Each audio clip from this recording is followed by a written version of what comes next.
Lämpimästi tervetuloa kaikille tähän Plussaa EU-ohjelmista juhlatilaisuuteen.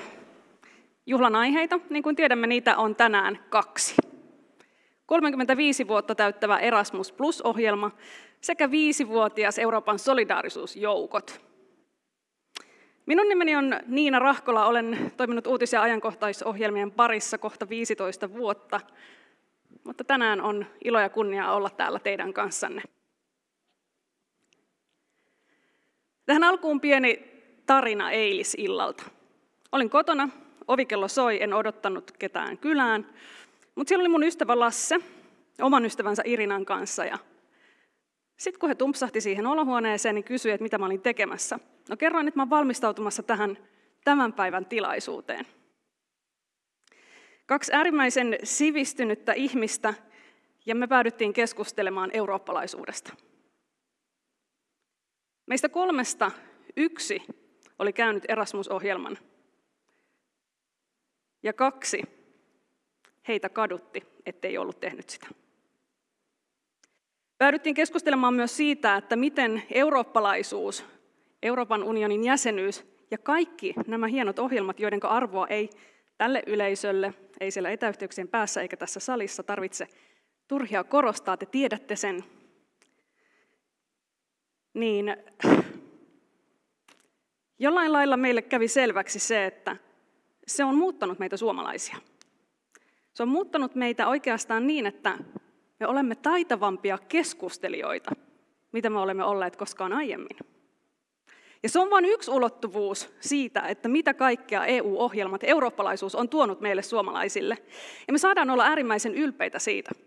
Mä teen tällä hetkellä yhtä vähän isompaa dokumenttituotantoa ja olin itäisessä Afrikassa kuvausreissulla alkuvuodesta. On hyvä muistaa, että me olemme myös etuoikeutettuja, kun me olemme eurooppalaisia. Se, miten paljon ja tiiviisti yhteistyötä tehdään, ei ole itsestäänselvyys kaikkialla. Kenia, joka on itäisen Afrikan talousmahti, kenialaisilla ei ole mahdollisuutta käydä edes naapurimaassa. Ja meillä on nämä upeat mahdollisuudet olla niistä kiitollisia ja nautitaan niistä. Ja tänään juhlistetaan niitä. Mahtavaa saada teidät näinkin runsaslukuisena tänne paikan päälle. Ja muistakaa, yleisö, hyvä osallistua tähän tilaisuuteen. Etäyhteyksien päässä se on mahdollista osallistumalla kysymyksillä, kommenteilla, ajatuksilla, mikä ettei tarinoillakin, joita voi kirjoittaa sinne chat-ruutuun. Chat löytyy siitä teidän ruutunne oikeasta laidasta. Ja täällä paikan päällä olevat, te voitte osallistua omin kysymyksinne. Meillä on täällä pari ahkeraa kättä, jotka tuovat mikrofonin, niin voitte esittää kysymyksiä oikeastaan ihan koko tilaisuuden ajan. Ohjelma näkyy tässä taustalla, se on teille jo tietysti tuttu. Meillä on tänään paneelia, me kuullaan vähän musiikkia päivän päätteeksi. Ja me kuullaan tietysti vaikuttavia puheenvuoroja, kokemuksia. Mä toivon, että me kuullaan tänään hyviä tarinoita. Ja muistetaan tietysti, kiitetään hyvin tehdystä työstä. Mä haluaisin aktivoida teidät kaikki, paikan päällä olevat että etäyhteyksien päässä olevat, jo nyt heti kättelyssä. Ja laittaa ensimmäisen niin kutsutun Mentimeter-kysymyksen esille. Katsotaan, saataisiko me tänne pieniä ohjeistuksia myös taustalle. Eli menti.com on se sivusto, johon omalla älypuhelimella voi mennä. Ja tuolla ylhäällä on pienellä kirjoitettu koodi, joka on tämän meidän tilaisuuden koodi. Se on 6803761.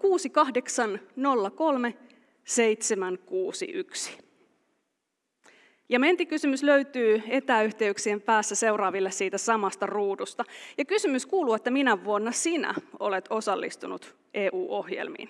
Vuosiluku, se riittää tämän kysymyksen vastaukseksi ja sitten rupeaa piirtymään kuva, että milläs vuodella tai vuosikymmenellä, jopa vuosituhannella osumat tänne tulevat. Pidemmittä puheitta mä haluaisin kutsua lavalle seurakseni Erasmus Plus kansallisen toimiston johtaja Mika Saarisen. Lämpimästi tervetuloa.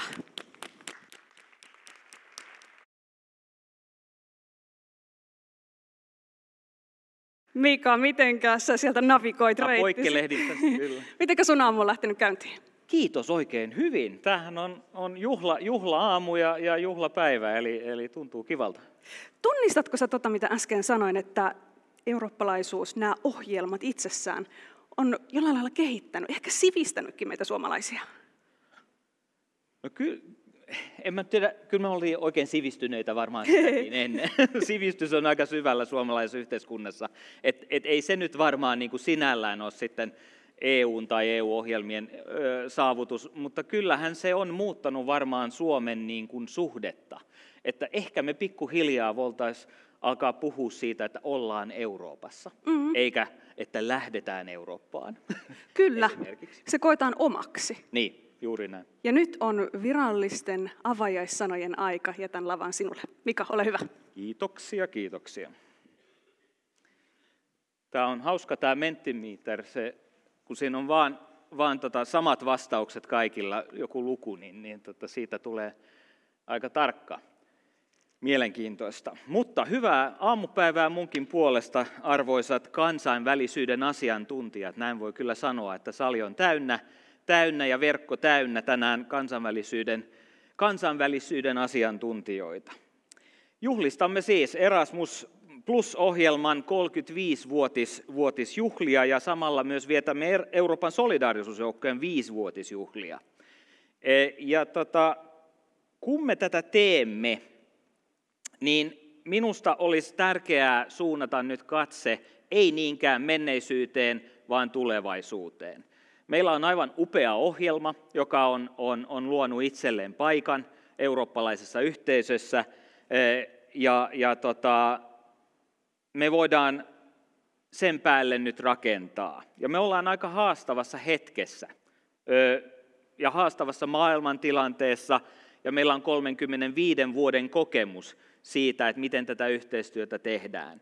Ja nyt on se hetki niin kuin miettiä, että mitkä arvot ohjaa tätä toimintaa, mihin kansainvälisyys tarvitaan tässä haastavassa maailmantilassa. Ja me ollaan varmaan jonkinlaisen myös pienen murroksen edessä, sanoisin tässä. Ja en voisi ajatella parempaa väkeä, minkä kanssa tätä asiaa voisi miettiä, kuin te täällä, jotka olette lankojen päässä ja paikan päällä tänään. Eli haastan teidät mukaan tähän keskusteluun ja toivon, että voidaan sitä käydä myös ensi vuoden aikana, vaikka se ei juhlavuosi olisikaan enää. Erasmus-ohjelmahan oli, niin kuin te kaikki hyvin tiedätte, oikein puhtaasti korkeakoulujen opiskelijavaihtojen ohjelma alun perin. Mutta sittemminhän se on eri vaiheissa laajentunut yli vuosien kaikkien koulutusasteiden, nuorisoalan ja myös urheilun ohjelmaksi tänä päivänä.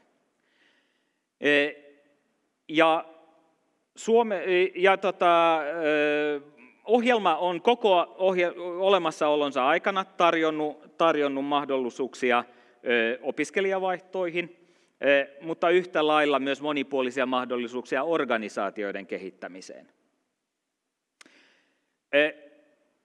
Me sanotaan, että me juhlitaan 35 vuotta Erasmus-ohjelmaa ja 5 vuotta Euroopan solidaarisuusjoukkoja tänään, mutta Suomen osaltahan tämä ei ihan pidä paikkaansa. Suomi liittyi ohjelmiin muiden EFTA-maiden kanssa vasta vuonna 1992. Eli me juhlitaan 30-vuotisjuhlia oikeastaan Suomen osalta. Ja silloin ohjelma, ja kun Suomi liittyi siihen jopa sitä edeltävinä vuosina, niin elettiin Euroopassa semmoista aikaa, jossa oli liikkeellä aika vahvoja muutosprosesseja, erityisesti Itä-Euroopassa, mutta myös kyllä Länsi-Euroopassa oli käynnistynyt aika vahvastikin laajentumis- ja yhdentymisprosessi. Ja se vaikutti siihen, että miten näistä ohjelmista ajateltiin. Ja Suomessakin siihen aikaan läntinen integraatio oli pikkuhiljaa nousemassa aika keskeiseksikin teemaksi kansallisessa politiikassa ja meidän ulkosuhdepolitiikassa. Ja samalla pitää kumminkin myös muistaa, että kuten tästä kuvastakin näkyy, että alkuperäinen Erasmus-ohjelma on vain yksi osa siitä, mistä me tänä päivänä puhutaan, kun me sanotaan Erasmus+. Eli alkuperäinen nimi Erasmus, niin sehän tulee ihan akronyymistäkin. Harva ehkä tietää tai miettii sitä, mutta siellä on taustalla siis ihan ohjelman nimi, joka oli European Action Scheme for the Mobility of University Students. Ja siitä on sitten poimittu noita aakkosia niin, että ollaan saatu Erasmus. No toki sillä on muukin merkitys, mutta kumminkin. Mutta nykyään siinä on se hyvin merkityksellinen plus perässä. Ja se viittaa tähän kehitykseen. Eli esimerkiksi Erasmuksenkin taustalla on jopa sitä edeltänyt COMET-ohjelma jo vuodelta 1986. Se oli siis vaihto-ohjelma, tai oikeastaan harjoitusohjelma tekniikan alan opiskelijoille yliopistoissa ja tekniikan alan yhteistyölle yritysten ja yliopistojen välillä. Ja ilman sitä, niin meillä ei myöskään varmaan olisi Erasmus-ohjelmaa tänä päivänä, koska Erasmus siihen aikaan ei ollut poliittisesti kovin herkullinen kysymys EU-piireissä. Oikeastaan vastustus oli jopa aika iso siellä. Mutta COMET-ohjelma taas sai paljon tukea ja se sai rahoitusta ja se sitten vauhditti myös Erasmus-ohjelman niin kuin rahoituksen saamista ja päätöstä siitä. Ja sille oli parempi laillinen perusta Rooman sopimuksessa tälle COMET-ohjelmalle. Ja siinä mielessä maailma on muuttunut aika paljon. Tänä päivänä EU-piireissä ei ole poliitikkoa, joka vastustaisi Erasmus-ohjelmaa millään tavalla enää. Jopa ne keksii uusia ohjelmia, niin kuin esimerkiksi nyt sitten Euroopan solidaarisuusjoukkoja vuonna 2018, jotka tuli tavallaan mukaan ja siirrettiin osa nuorisotoiminnoista siihen. Erasmuksen taustalla tai Erasmus Plus-ohjelman taustalla historiasta löytyy monet muut tunnetut myös kansainvälisyysbrändit. Youth for Europe, joka oli ensimmäisiä kansalliselle tasolle siirrettyjä toimintoja, eli nuorisotoimintaa, Leonardo da Vinci-ohjelma, Sokrates-ohjelma, Comenius-ohjelma, Grundtvig-ohjelma, mainitakseni nyt muutama. Eli nämä on kaikki siellä taustalla. Erasmus on ehkä kumminkin ollut sitten loppujen lopuksi koko ajan se joukon vahvin brändi. Ja brändeistä puheen ollen niin löytyy tämmöinen tarina Brysselin käytäviltä siitä, miten Erasmus EU-piireissä hyvin pitkään myytiin päättäjille. Eli EU-perustajiin kuuluva Jean Monnet on todettu sanovan, että perustettaessa EUta, että if we were to start again with the project of establishing a European Union, I would certainly start with education. Ja tämä tarina kerrottiin hyvin paljon eri Brysselin piireissä pitkään semmoisena perusteluna siihen, että miksi kyllä tällainen ohjelma kuuluu myös olla osana EUn toimintaa, vaikka se joidenkin mielestä ei ehkä ihan kuuluiskaan. Mutta myöhemmin, kun Jean Monnetin kirjoituksia ja puheita on tutkittu, niin tätä lausahdusta ei ole siis löytynyt mistään. Eli tämä on niin kuin tällainen sopiva tarina, mikä on keksitty brändin rakentamiseen siinä ajassa. Hän on voinut ajatella toki näin, se on ihan mahdollista, mutta kirjoitettu tai puhetta ei löydy kyllä. Mutta se ei muuttanut sitä tosiasiaa, että tällä ajatuksella rakennettiin Erasmus-brändiä Brysselissä pitkään ja Jean Monnetin nimellä oli arvovaltaa. Ja todetaanhan siinä samalla kyllä jotain ihan ilmiselvää näistä ohjelmista, eli se, ja me koetaan se varmaan intuitiivisesti todeksi ainakin tässä salissa ja verkon päässä, että koulutuksen, osaamisen ja sivistyksen myötä Eurooppa tavallaan saadaan kehittymään ja yhdentymään. Eli että se on keskeinen tälle projektille. Onko hän nyt sitten sanonut sitä tai ei? No tänä päivänä tämä ajatus siitä, että sivistys, osaaminen ja koulutus olisi eurooppalaisen yhteistyön keskiössä, niin ei voisi olla ajankohtaisempi. Sota on palannut Euroopan keskiöön. Ollaan juuri pääsemässä vaikean pandemiajakson yli, ja tämä oli myös pitkälti oppimisen ja nuorison kriisi jollain tavalla, tämä pandemiajakso. Ja se on nyt hieman hellittänyt, mutta silti se vaikuttaa tähän päivään. Kamppaillaan talousvaikeuksien, kamppaillaan myös kansainvälisen muuttoliikkeen kysymysten parissa, jotka ovat hieman jopa välissä tässä unohtuneet. Ja meidän ihan yhteiskuntienkin perusrakenteita uhkaa esimerkiksi disinformaatio, uusheimoutuminen, epädemokraattisuus ja niin poispäin. Ja tämä ei ole vain Euroopan tasolla, vaan globaalillakin tasolla. Eli tietyllä tavalla ei voi sanoa, että ohjelmille ei ole tilausta ja tälle työlle ei ole tilausta. Ja sehän näkyy tietysti siinä pitkässä historiassa sitten, mitä ohjelmalla myös on, ja siinä määrissä mitä rahoitustakin ohjataan ohjelmiin. 13 miljoonaa ihmistä osallistunut 30 vuoden yli, niin Suomessa on osallistunut yli 300 000 suomalaista näihin ohjelmiin. Tässä on lukuja viime ohjelmakaudelta, joka ehkä on verrannollinen myös sitä edeltävään koko kauteen. Ohjelma nimittäin kasvoi tällöinkin tosi paljon, ihan yhtä lailla kuin se nyt sitten taas kasvaa tällä ohjelmakaudella. Suomi on ollut koko ajan vahva nettohyötyjä näistä ohjelmista, eli me kotiutetaan niin sanotusti enemmän rahaa kuin mitä Suomi näihin maksaa EU-osuuksina. Ja nyt tällä ohjelmakaudella, kuluvalla ohjelmakaudella, tämä rahoitus tulee kasvamaan noin 80%. Se ei sinällään kyllä tarkoita, että nämä luvut kasvaisi 80%, koska ohjelma on myös muuttunut aika paljon. Eli on jonkin verran pidempiä esimerkiksi lukiolaisten ulkomaanjaksoja, ne maksaa enemmän, on paljon osallisuustoimia ja kalliimpia tavallaan tapoja osallistaa nuoria ja vähän vanhempiakin ohjelmaan, ja on ehkä kalliimpia myös yksittäisiä hankkeita, mitä rahoitetaan. Mutta silti. Kiinnostus ohjelmakautta kohtaan on suhteellisen kiitettävä ensimmäisen 2 vuoden aikana nyt, mutta toki pandemiakausi on ollut haasteellinen teille kaikille, meille ja koko meidän toiminnalle, niin kuin yhteiskunnalle nyt muutenkin. Mutta nyt näyttää kyllä siltä, että te rahoituksen hakijat, yhteistyö Euroopassa laajasti ja myös liikkuvuusjaksot näyttävät palautuvan. Eli se näkyy eri tilastoissa ja aktiviteetissa, mitä me nähdään meidän suuntaan. Eli ollaan tavallaan pääsemässä pandemia-ajasta yli ja ehkä me voidaan myös pitää jotain siitä hyvästä, mitä pandemia-aja toi mukanaan. Esimerkiksi virtuaalinen yhteistyö, sekin on jatkunut. Ja se, mikä tietysti on merkittävää, on, että ja verrattuna aiempaan ohjelmakauteen, on se, että maantieteellisesti Erasmus-ohjelma on laajentunut. Ja etenkin niin, että myös muut sektorit kuin korkeakoulutussektori ja nuorisosektori saa osallistua globaaliin toimintaan. Esimerkiksi ammatillinen koulutus on tullut vahvasti siihen mukaan.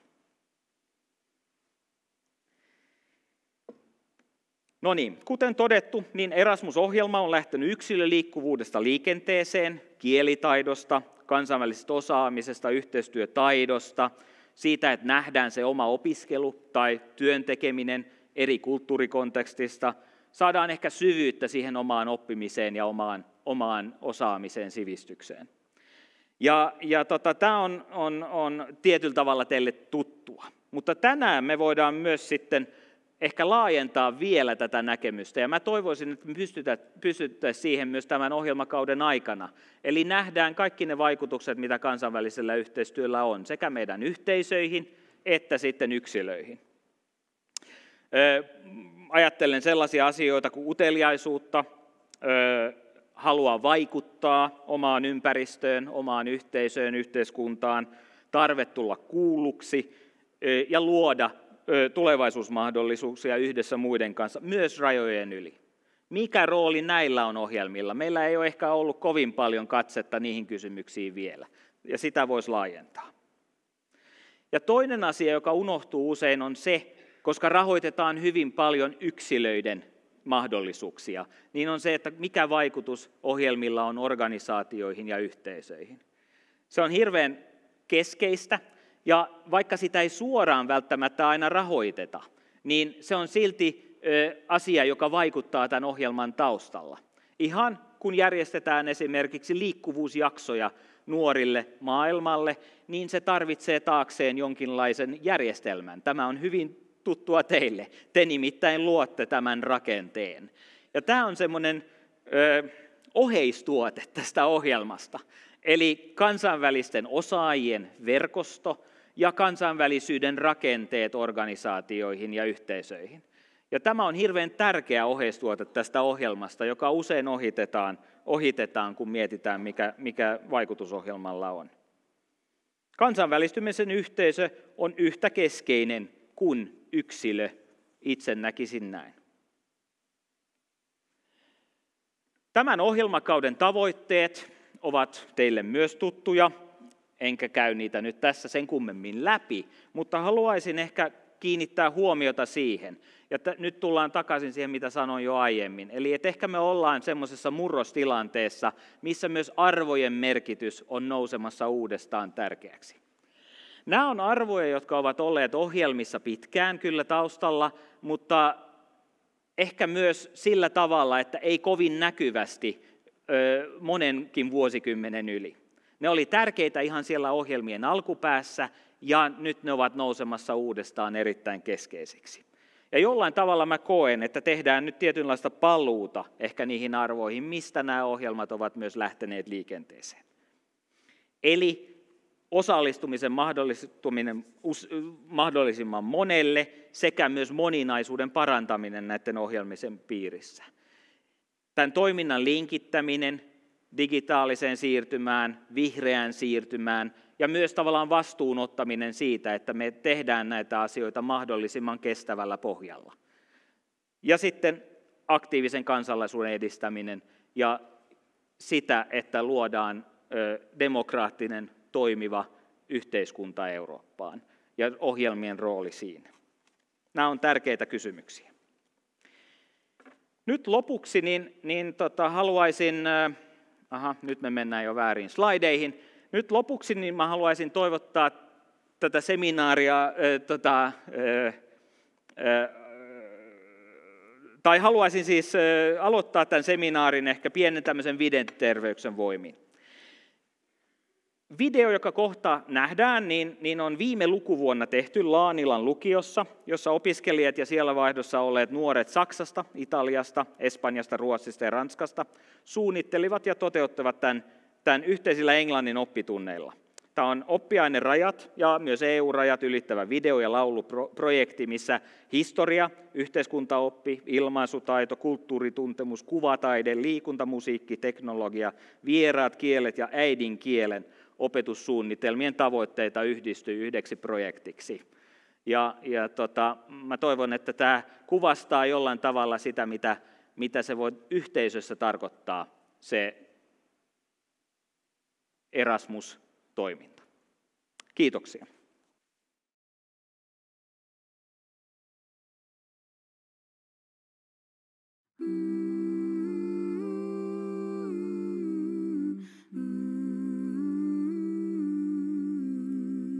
Yksi vahva Eurooppa luo vakautta ja vaurautta.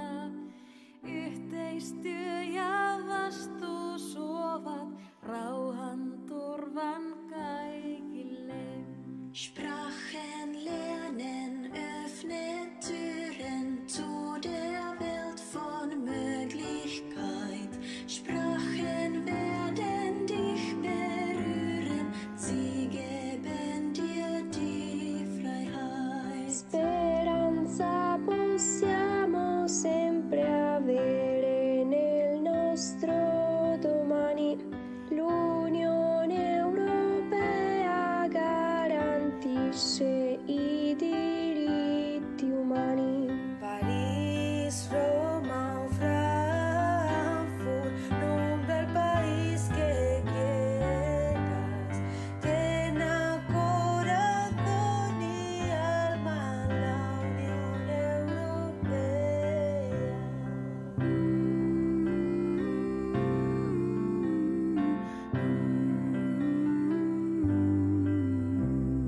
Oj, vad härlig sak det är att vi får röra oss helt fritt.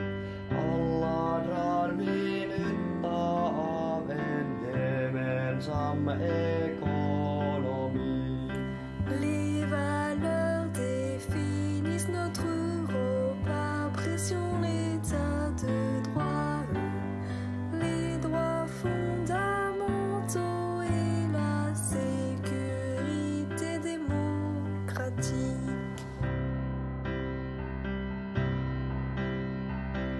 Erasmus generation, crossing borders, building joy and peace, gaining contact, sharing ideas, hope and optimism increase. Oh, EU, wonderful EU, our hearts singing out for you. Free speech, voices, people, choices, understanding humanity. Understanding humanity.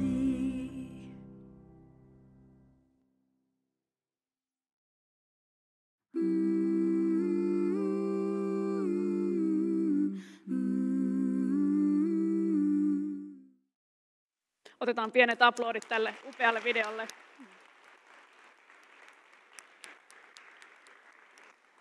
Kertakaikkisen hienoa tunnelmaa Vilunväärät menee, kun näkee tuon tietyllä tapaa ihanan ylpeydenkin, millä näistä ohjelmista puhutaan ja minkälaisia mahdollisuuksia se eteemme piirtää. Seuraavaksi puhutaan tässä juhlatilaisuudessa empatiasta. Ja empatiasta oman puheenvuoronsa saapuu pitämään Lontoosta etäyhteyksien päästä Enni Kukka Tuomala, empatian lähettiläs. Enni Kukka, onko meillä yhteys auki? Hei, terveisiä Lontoosta ja paljon onnea Erasmus Plus ja Euroopan solidaarisuusjoukot. Terveiset on välitetty. Mitenkä aamu on valjennut siellä Lontoossa?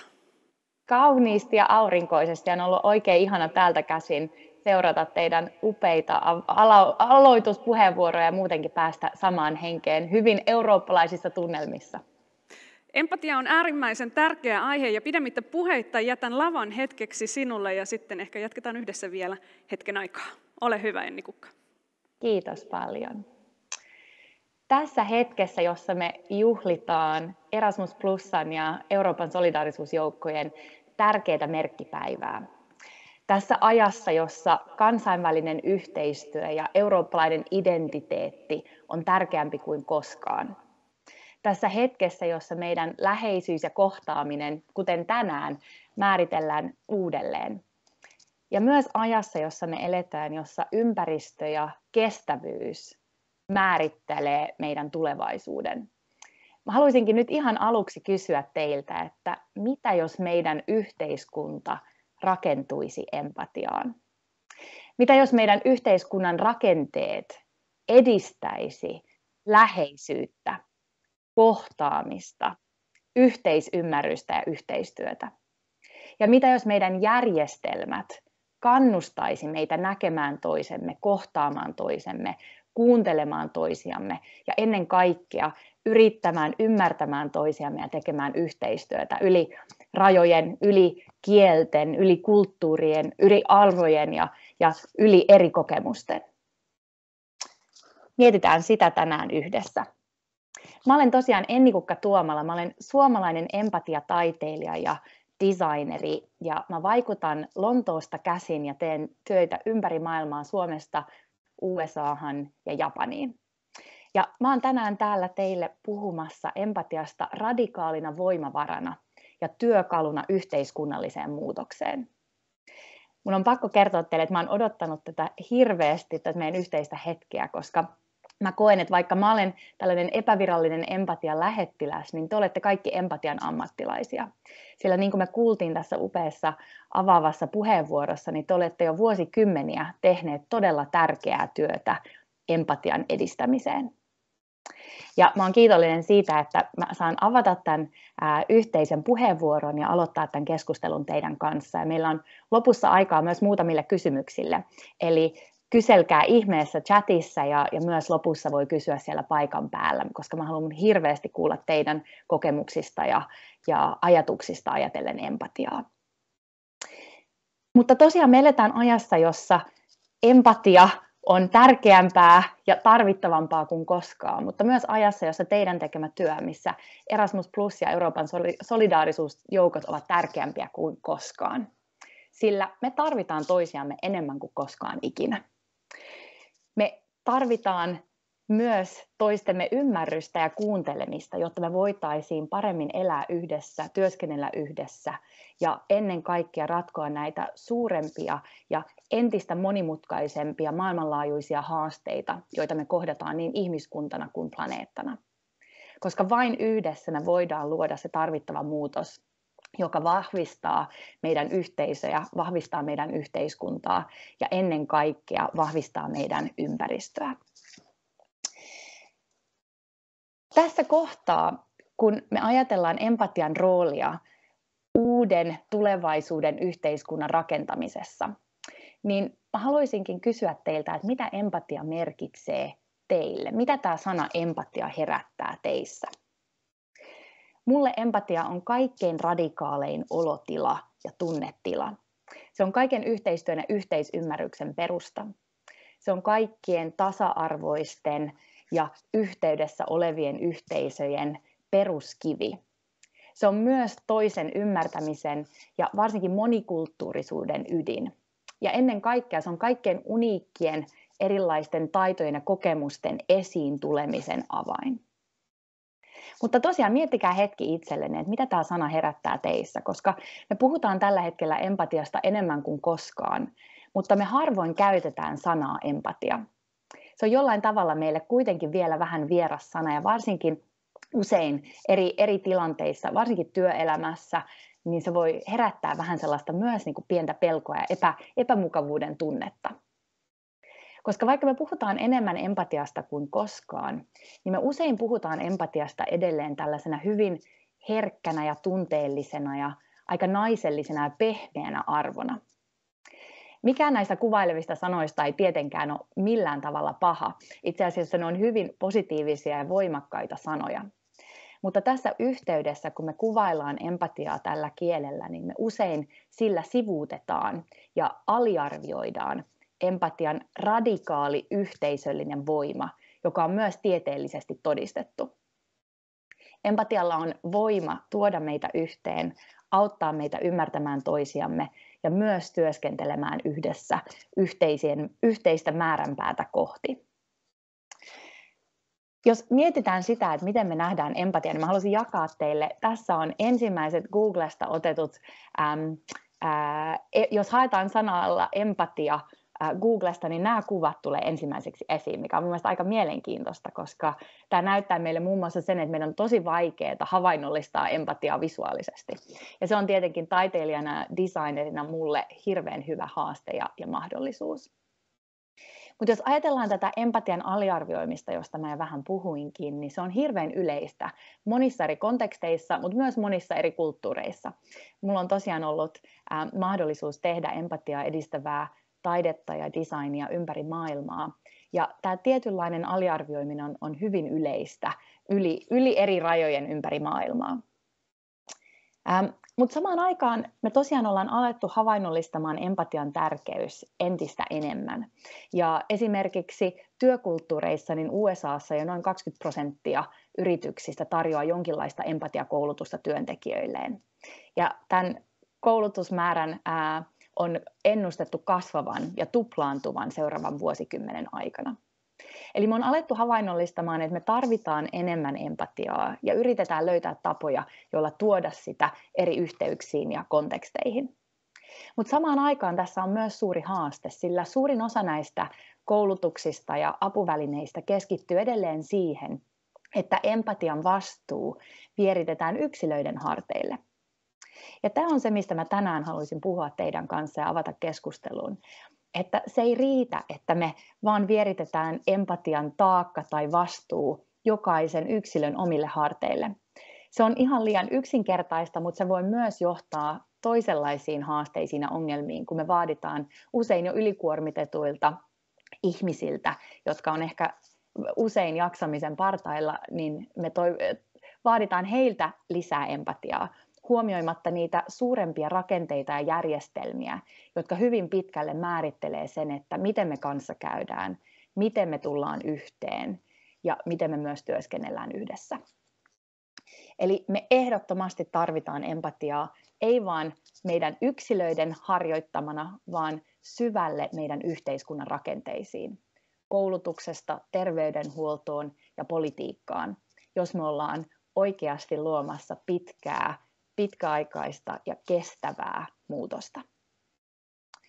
Ja tässä mä koen, että mulla on taiteilijana ja designerina ja luovana ammattilaisena supervoima, josta mä kerron teille lisää, koska on hirveän tärkeää, että empatia, joka on usein tällainen abstrakti ja aika epäkonkreettinen asia, niin että me tehdään siitä jotain, joka on hyvin käytännöllistä ja jokapäiväistä ja hyvin tällaista työstettävää, sellaista, jota kaikki voivat ymmärtää ja käyttää ja havainnollistaa omassa kontekstissa omaan tarpeen mukaan.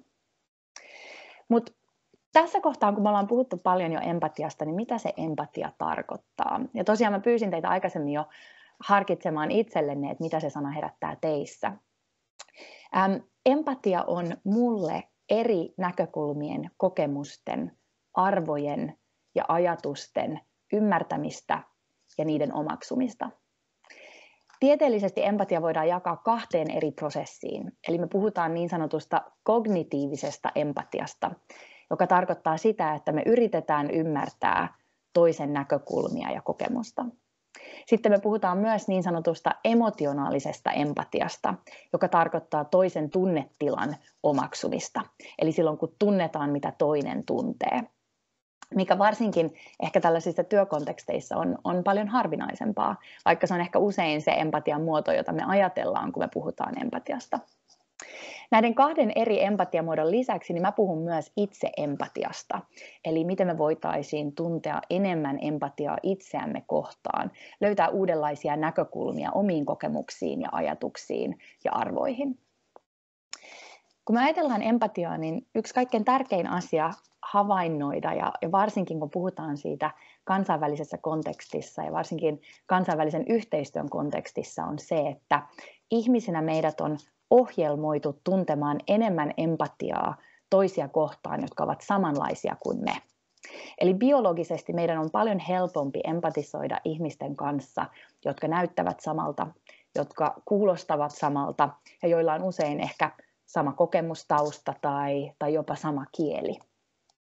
Mutta samaan aikaan, vaikka tämä on ehkä se ennakkoasetus, niin meidän on mahdollista opetella ja harjoitella laajentamaan meidän omaa empatiakykyä. Sillä kyky tuntea empatiaa ei ole muuttumaton. Itse asiassa se elää ja muuttuu meidän elämän aikana, mutta se elää ja muuttuu jopa päivän aikana, riippuen meidän ympäristöstä, meidän kontekstista, siitä mikä meidän tunnetila on ja jopa meidän stressin tasosta, mikä on mulle aina ehkä se pelottavin asia. Se on hyvä muistaa, mitä enemmän stressaantuneita me ollaan, niin sitä vähemmän meidän on mahdollista tuntea empatiaa itseämme, mutta myös muita kohtaan. Eli me voidaan tietoisesti harjoitella empatiaa ja sitä kautta myös avata uusia empatian suuntia. Mutta tämä vaatii meiltä aika paljon itseymmärrystä ja itsetietoisuutta siitä, että mitkä ne meidän omat tämänhetkiset empatian suunnat ovat ja missä ehkä meillä on omat empatiavajeet. Sillä nämä empatiavajeet on hyvin yleisiä. Meillä on jokaisella niitä, koska ne perustuu meidän omiin elämän kokemuksiin ja niihin ympäristöihin, missä me ollaan kasvettu ja eletty. Mutta tosiaan tämä on vaan se lähtökohta. Ja sen takia on hirveän tärkeää, että me aletaan tiedostamaan enemmän sitä, että ketä kohtaan meidän on helpompi tuntea empatiaa ja ketä kohtaan se on ehkä haastavampaa. Ja tässä tulee taas tämä tietoisuus isoksi osaksi sitä, että miten me voidaan kanavoida empatiaa tietoisemmin. Sillä usein meillä on olemassa tällainen oletus ja odotus siitä, että me jokainen osataan empatisoida ja että se luonnollisesti pulpahtaa esiin aina kun sitä tarvitaan ja juuri siinä hyödyllisessä muodossa.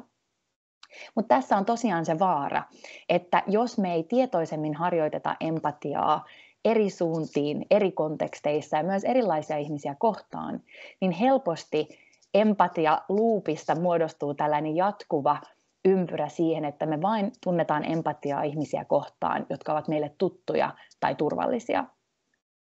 Eli meillä on mahdollisuus tuntea empatiaa uusissa tilanteissa ja uusia ihmisiä kohtaan ja sitä kautta lisätä meidän ymmärrystä ja tietoisuutta muiden ihmisten kokemuksista ja näkemyksistä. Tälle on suuri mahdollisuus tällä hetkellä, mutta se on myös suuri haaste, sillä ennen koronapandemiaa niin me elettiin ajassa, jossa enemmän ihmisiä, kieliä, ajatuksia, uskontoja sekoittui keskenään kuin koskaan aikaisemmin. Ja suuri osa tästä on myös teille kiitoksena, että te olette edistäneet tätä mahdollisuutta matkustaa, muuttaa, tutustua, tehdä yhteistyötä. Mutta samaan aikaan, kun tämä tuo mukanaan uusia mahdollisuuksia, niin on tärkeää tiedostaa, että meidän yhteiskunnan rakenteita ja palveluita ei ole luotu ja suunniteltu tämän mahdollistamiseksi. Ja usein meillä on haasteena pystyä valjastamaan tämän uuden monikulttuurillisuuden ja kansainvälisyyden luomat mahdollisuudet. Ja mä koen, että tähän tarvitaan paljon empatiaa. Mutta samaan aikaan maailmanlaajuinen empatiavaje, niin sanottu global empathy deficit, eli empatian kasvava puute, se kasvaa ympäri maailmaa. Tutkimus todistaa, että tässä hetkessä, jossa me tarvitaan empatiaa enemmän kuin koskaan, niin se ei koskaan ollut meille haasteellisempaa. Ja tästä empatiavajeesta ovat puhuneet kaikki Barack Obamasta ja Paavista lähtien, jotka ovat kutsuneet tätä välinpitämättömyyden globalisaatioksi. Mä uskon mun kokemuksen ja tutkimuksen perusteella, että tämä empatiavaje on itse asiassa yksi suurimmista syistä näiden isojen haasteiden takana, joita me nähdään meidän yhteisöissä ja meidän yhteiskunnassa. Totuus on se, että meidän yhteys itseemme, toisiimme ja meidän ympäristöön on tällä hetkellä vahingoittunut. Mutta meillä on mahdollisuus korjata se. Jos ajatellaan tätä maailmanlaajuista empatiavajetta, ja tosiaan sitä on tutkittu paljon ympäri maailmaa, muun muassa USAssa on 50-luvulta lähtien mitattu yliopisto-opiskelijoiden kykyä harjoittaa empatiaa ja omaksua eri näkökulmia. Ja valitettavasti tämänkin tutkimuksen mukaan heidän empatiakyky on suuressa laskussa. Ajatellen sitä Suomen kontekstissa, niin on mielenkiintoista tiedostaa, että vuonna 2016 yritettiin tehdä ensimmäinen kansainvälinen empatiatutkimus, jossa oli tarkoituksena vertailla eri kulttuurien kykyä tuntea empatiaa. Tämän tutkimuksen metodologia oli puutteellinen, mutta samaan aikaan se antoi mielenkiintoisen lähtökohdan siihen, että miten me havainnollistetaan empatiaa eri kielissä ja eri kontekstissa. Tähän tutkimukseen osallistui yli 63 maata ja yli 100 000 osallistujaa. Ja nyt mä kysyisinkin teille, mitä te luulette, mille sijalle Suomi päätyi? Me ei ehkä ihan pärjätty niin hyvin kuin me oltaisiin toivottu, sillä Suomi päätyi sijalle 58. Eli siellä oli ainoastaan 5 maata, joissa tunnettiin vähemmän empatiaa. Puola, Venezuela, Viro, Bulgaria ja Liettua. Eli tosiaan vaikka tämä maailmanlaajuinen empatiavaje on globaali ilmiö, se on myös meille hyvin paikallinen haaste. Tämä on problemaattista monesta syystä, koska empatia on todistetusti todettu lisäävän yhteistyötä ja yhteisymmärrystä. Niin kuin mä puhuin, niin empatia on kaiken yhteistyön A ja O. Mutta sen lisäksi empatia lisää myös positiivista käyttäytymistä tuntemattomia ihmisiä kohtaan. Ja se lisää myös positiivista käyttäytymistä meidän ympäristössä, eli ympäristöystävällisyys kasvaa. Samaan aikaan empatia vähentää myös konflikteja eri ryhmien välillä, eri arvomaailmojen yli ja eri kokemustaustojen yli. Ja samaan aikaan empatia vähentää myös tiedostamattomia ennakkoluuloja, eli kaikkein tärkeimpiä asioita, joita me epätoivoisesti tarvitaan tällä hetkellä meidän elämässä ja yhteiskunnassa. Mä empatiataiteilijana, designerina tuon tähän tietynlaista ei vain luovuutta ja taiteellisuutta, mutta myös konkreettisuutta. Mun työ keskittyy empatian tutkimiseen ja edistämiseen niin yksilön, yhteisöjen kuin yhteiskunnan tasolla. Ja tosiaan olen tehnyt empatiaa edistävää työtä ympäri maailmaa yhteistyössä eri yhteisöjen, eri organisaatioiden ja välillä myös poliittisten vallanpitäjien kanssa, niin täällä Englannissa kuin Suomessa. Ja ajatellen empatian havainnollistamista taiteen ja designin kautta, niin mun erityisvoima tässä kontekstissa ja erityistaito on se, että mä yritän havainnollistaa näitä hyvin koskemattomia ja epäkonkreettisia asioita ja tehdä niistä jotain, mitä me voidaan katsoa ja kokea ja tuntea ja myös kosketella. Kun mä puhun designista tässä kontekstissa, niin on ehkä myös tärkeää huomioida, että mä en tarkoita designilla vaan sitä, että miltä asiat näyttää tai miltä ne tuntuu, vaan sitä, että miten ne toimii. Ja kun palataan siihen, että miten voitaisiin tuoda empatiaa meidän yhteiskunnan rakenteisiin, niin on todellakin kyse siitä, että miten asiat toimii.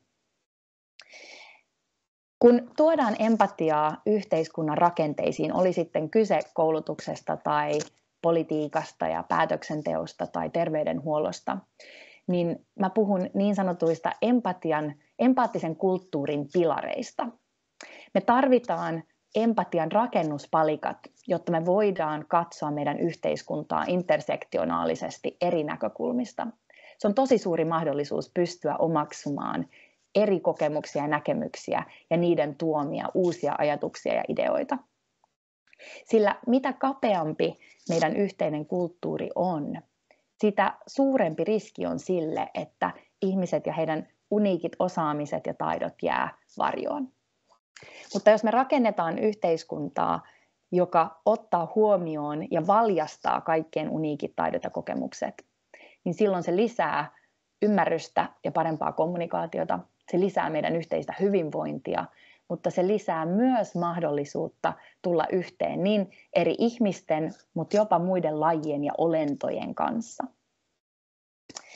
Kun mä puhun näistä empatian rakennuspalikoista, niin näillä mä yritän uudelleen luoda sitä, että miten meidän yhteisessä kulttuurissa toimitaan, miten me kommunikoidaan, miten me tullaan yhteen, miten me voitaisiin paremmin haastaa niitä kirjoitettuja ja usein kirjoittamattomia sääntöjä, jotka määrittelee sen, että miten me käyttäydytään ja miten me ollaan yhdessä, miten me puhutaan toisillemme ja miten me kuunnellaan toisiamme.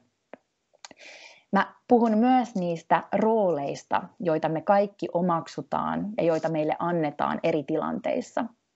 Kaikki ihmiset, joiden kanssa mä työskentelen, oli sitten kyse missä päin maailmaa tahansa tai minkälaisessa asemassa he itse ovat yhteiskunnassa, niin jokainen puhuu siitä, että miten he kokevat olevansa usein oman roolinsa vanki.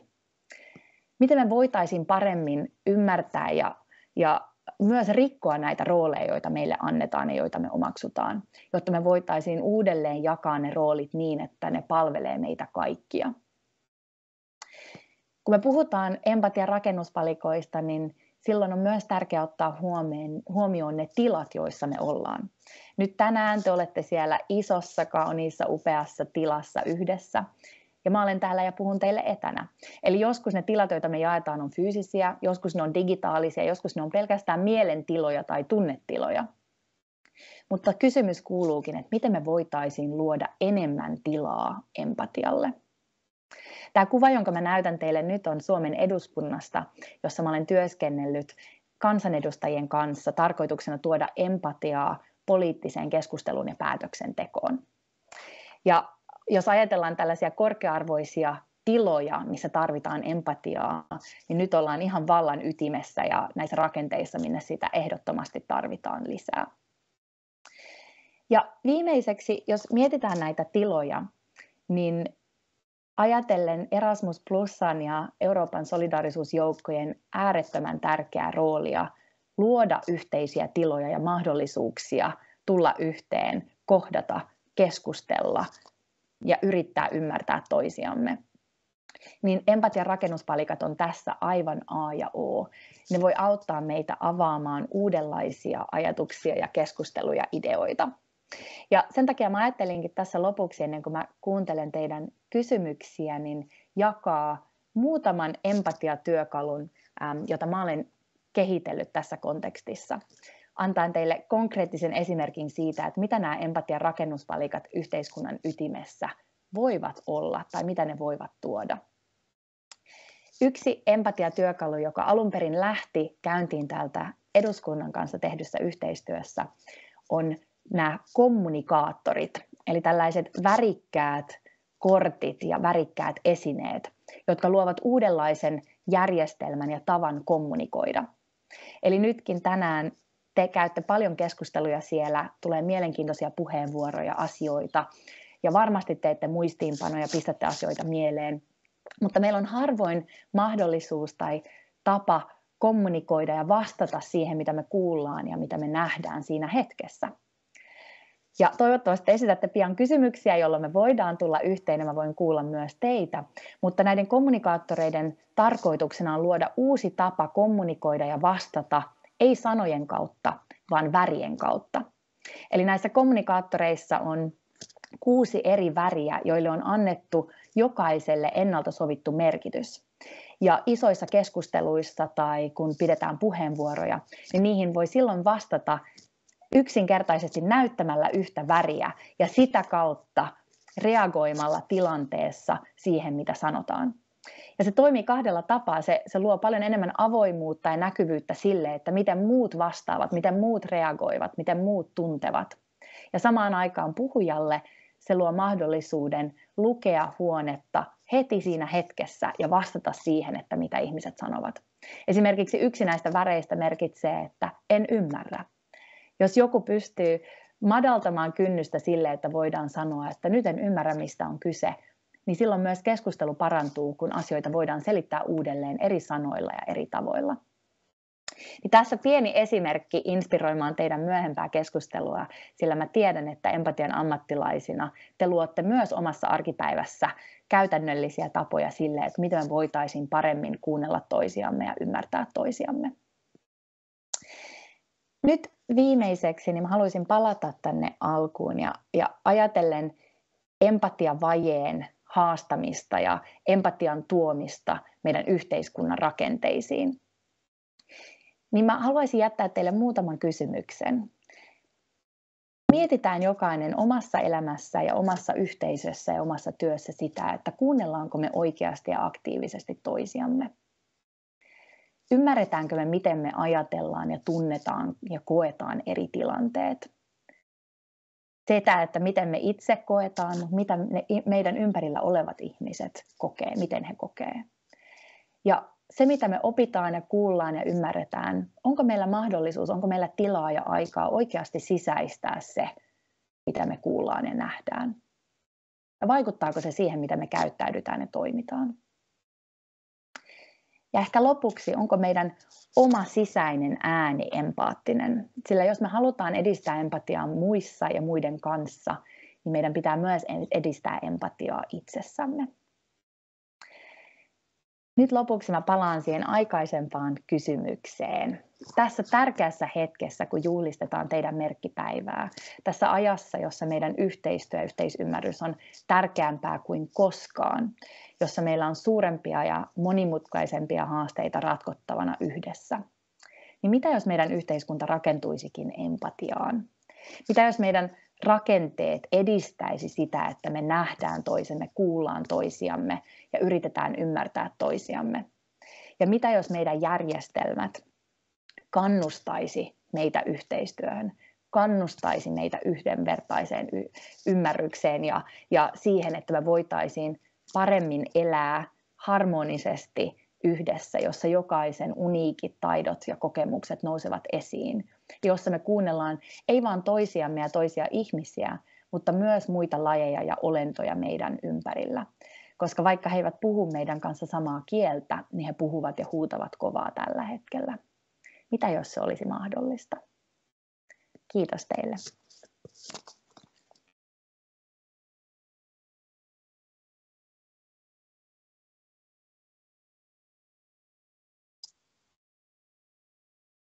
Josko me olemme saaneet chattiin muutamia kysymyksiä, otetaan hetken päästä, jos niin on, ja yleisöstäkin voi kättä nostaa, mutta minulla on sulle heti yksi kysymys. Puhuit paljon empatiasta tutkimuksen näkökulmasta, empatiasta käsitteen. Entä kun mennään Enni-Kukka Tuomalan omaan elämään, niin tuleeko mieleen tapausta tai tilannetta, jossa koit, että sinut kohdattiin empatialla empaattisesti? Ihana kysymys, kiitos. Tämä itse asiassa vie mut heti mun työn alkujuurille, sillä mä olen tosiaan tehnyt tätä empatiaa edistävää työtä monia vuosia, mutta se alun perin lähti hyvin omasta kokemuksesta. Mä olen asunut täällä Iso-Britanniassa 15 vuotta, että vaikka mä työskentelen kansainvälisesti, niin mun koti on täällä, Ja mä itse huomasin vuosien saatossa, että suurkaupungissa Lontoossa asuminen alkoi vaikuttaa omaan kykyyn kohdata muita ja tuntea empatiaa. Eli oikeastaan alun perin kaikki lähti sellaisesta kysymyksestä, että jos mulle alkaa empatia olemaan haasteellisempaa, vaikka olen sen ammattilainen, niin varmasti monet muut ovat samassa tilanteessa. Ja silloin mä ehkä huomasin, että itselle jäi enemmän tilanteet mieleen, joissa mä koin empatian puutteen. Ja mä huomasin, että oikeastaan oma mieli ja ajatukset paremmin muisti ja huomasi ne hetket, kun ehkä sitten ne hetket, joista säkin kyselit, että koska tunnetaan itse empatiaa tai koettiin empatiaa. Eli mä ajattelen, että meillä on myös hyvin puolueellinen mieli siinä, että me usein muistetaan ne hetket enemmän. Mutta onneksi koen ja tunnen paljon empatiaa omassa päivässä. Ja muun muassa eilen työskentelin englantilaisten nuorten kanssa ja teen heidän kanssa empatiataideteosta. Ja siellä oli hyvin paljon empatiaa heitä toisiaan kohtaan, mutta myös mua kohtaan. Mä itse mietin, voisiko tämäkin olla empatian piiristä löydettävä toimi, kun tänään aamulla, kun saavuin tänne messukeskukselle, niin sitten oli pikkusen tiukka paikka, mihin piti auto laittaa taskuparkkiin, ja sitten autossa ei ole noita tutkia, ja siinä piti ihan omin avuin selvitä, kunnes sitten ohi kävelee henkilö. Ja sitten hän vähän hidastaa tahtia, katsoo miten mulla sujuu. Sen voisi muuten tulkita myös ei-empaattisena, mutta tulkitaan se empaattisena. Ja sitten hän jää siihen ja näyttää, että tämän verran vie tilaa. Sitten mä mietin, että ehkä hän asettu mun saappaisiin ja ajatteli, että tämä voisi tarvita ihan vähän jeesiä. Ja musta se tuntui kivalta. Toki voi olla, että se takana oleva auto oli hänen oma autonsa myös. Ihana esimerkki. Toi on kaunis pieni esimerkki siitä, että miten loppujen lopuksi pienellä ja helpolla eleellä voidaan oikeasti antaa niin kuin suuri merkitys ja vaikutus jonkun toisen hetkeen ja päivään. Ja ihan sellainen niin kuin perus, mä toissapäivänä olin junassa ja juna oli ihan täynnä. Ja sieltä joku yhtäkkiä niin kuin junan toiselta puolelta meidän katseet kohtasi ja hän vaan näytti niin kuin peukkua, että hei, tsemppiä, täällä ollaan. Ja tällaisia hyvin pieniä inhimillisiä hetkiä me tarvitaan kyllä kaikki niitä. Ja se on ihana muistaa, että miltä se tuntuu, kun joku tekee niin, että sitten me voidaan tehdä myös itse sitä samaa jollekin toiselle. Ja se vaatii meiltä verrattain vähän. Jos jollakulla vielä nyt nousee tässä käsi nopeasti pystyyn, niin ehditään. Täällä on kysymys sieltä chatin kautta. Otetaan se Ennikukka mukaan. Ole hyvä. Joo, chatin kautta on kysymys. Pieni hetki, saadaan vielä mikrofoniin. Vähän lisää virtaa, mahtaakohan se nyt toimia. Jos saadaan äänipöydän takaa vähän tukea tuohon kapulamikin käyttöön, nyt näyttää siltä, että... Nyt ehkä kuuluu. Yes, hieno homma. Joo, chatin kautta kysyttiin Ennikukalta, että voisitko kertoa jonkun esimerkin, miten rakenteiden pitäisi muuttua, jotta empatia olisi todennäköisempää? Hyvä kysymys. Hyvä kysymys, iso kysymys. Tosiaan niin kuin mä mainitsinkin, että empatia on hyvin kontekstuaalista. Eli se, että me ajatellaan empatiaa rakenteissa, niin myös vaatii sitä, että me ajatellaan sitä näiden eri kokemusten ja näkökulmien kautta.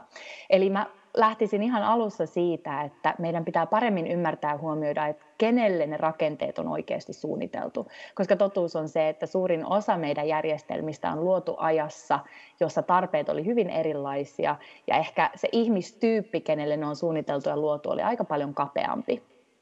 Eli se, että miten me voitaisiin ihan lähtökohtaisesti jo hyväksyä ja huomioida ja jopa juhlistaa sitä, että meidän yhteiskunta on paljon monimuotoisempi, siellä on paljon erilaisia tarpeita, mutta myös sitä kautta paljon erilaisia kokemuksia ja näkökulmia, jotka rikastuttaa sitä. Eli se, että me alettaisiin ottamaan enemmän huomioon se, että meillä on uniikit tarpeet ja uniikit mahdollisuudet vaikuttaa siinä yhteiskunnassa. Et ihan jo lähtökohtaisesti se, että aletaan muuttamaan sitä ihmistyyppiä, kenelle nämä rakenteet ja järjestelmät on luotu, niin se on todellakin tarvittavaa. Me nähdään se jo niin monessa eri osa-alueessa tällä hetkellä, koska meidän rakenteet on hyvin ihmiskeskeisiä.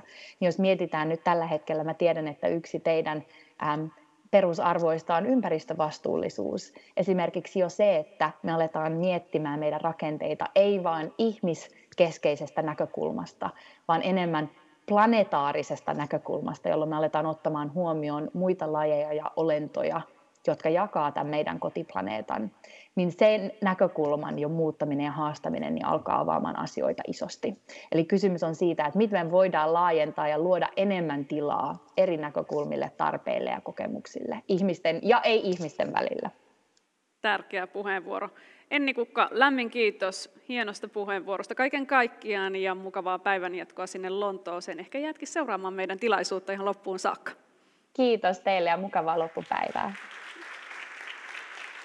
Ja sitten me voidaan ottaa niin täällä paikan päällä kuin sitten etäyhteyksienkin päässä vielä yksi Mentimeter-kysymys vähän tämän äskeisen inspiroimana.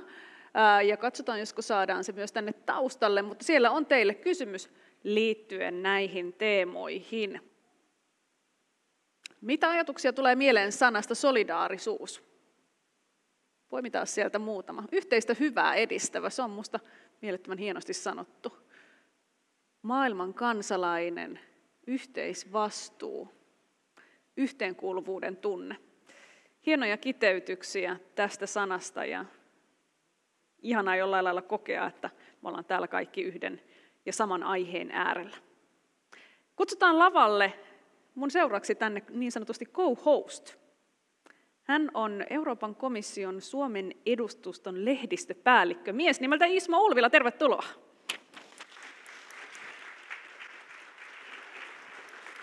Ismo on muuten sellainen mies, että aina kun hänen kanssaan pääsee puhumaan aiheesta EU tai EU-ohjelma, niin hänen silmissään leiskahtaa ja hän on täynnä virtaa. Onko näin? Juuri Moi, näin. moi, kiva kun olet täällä.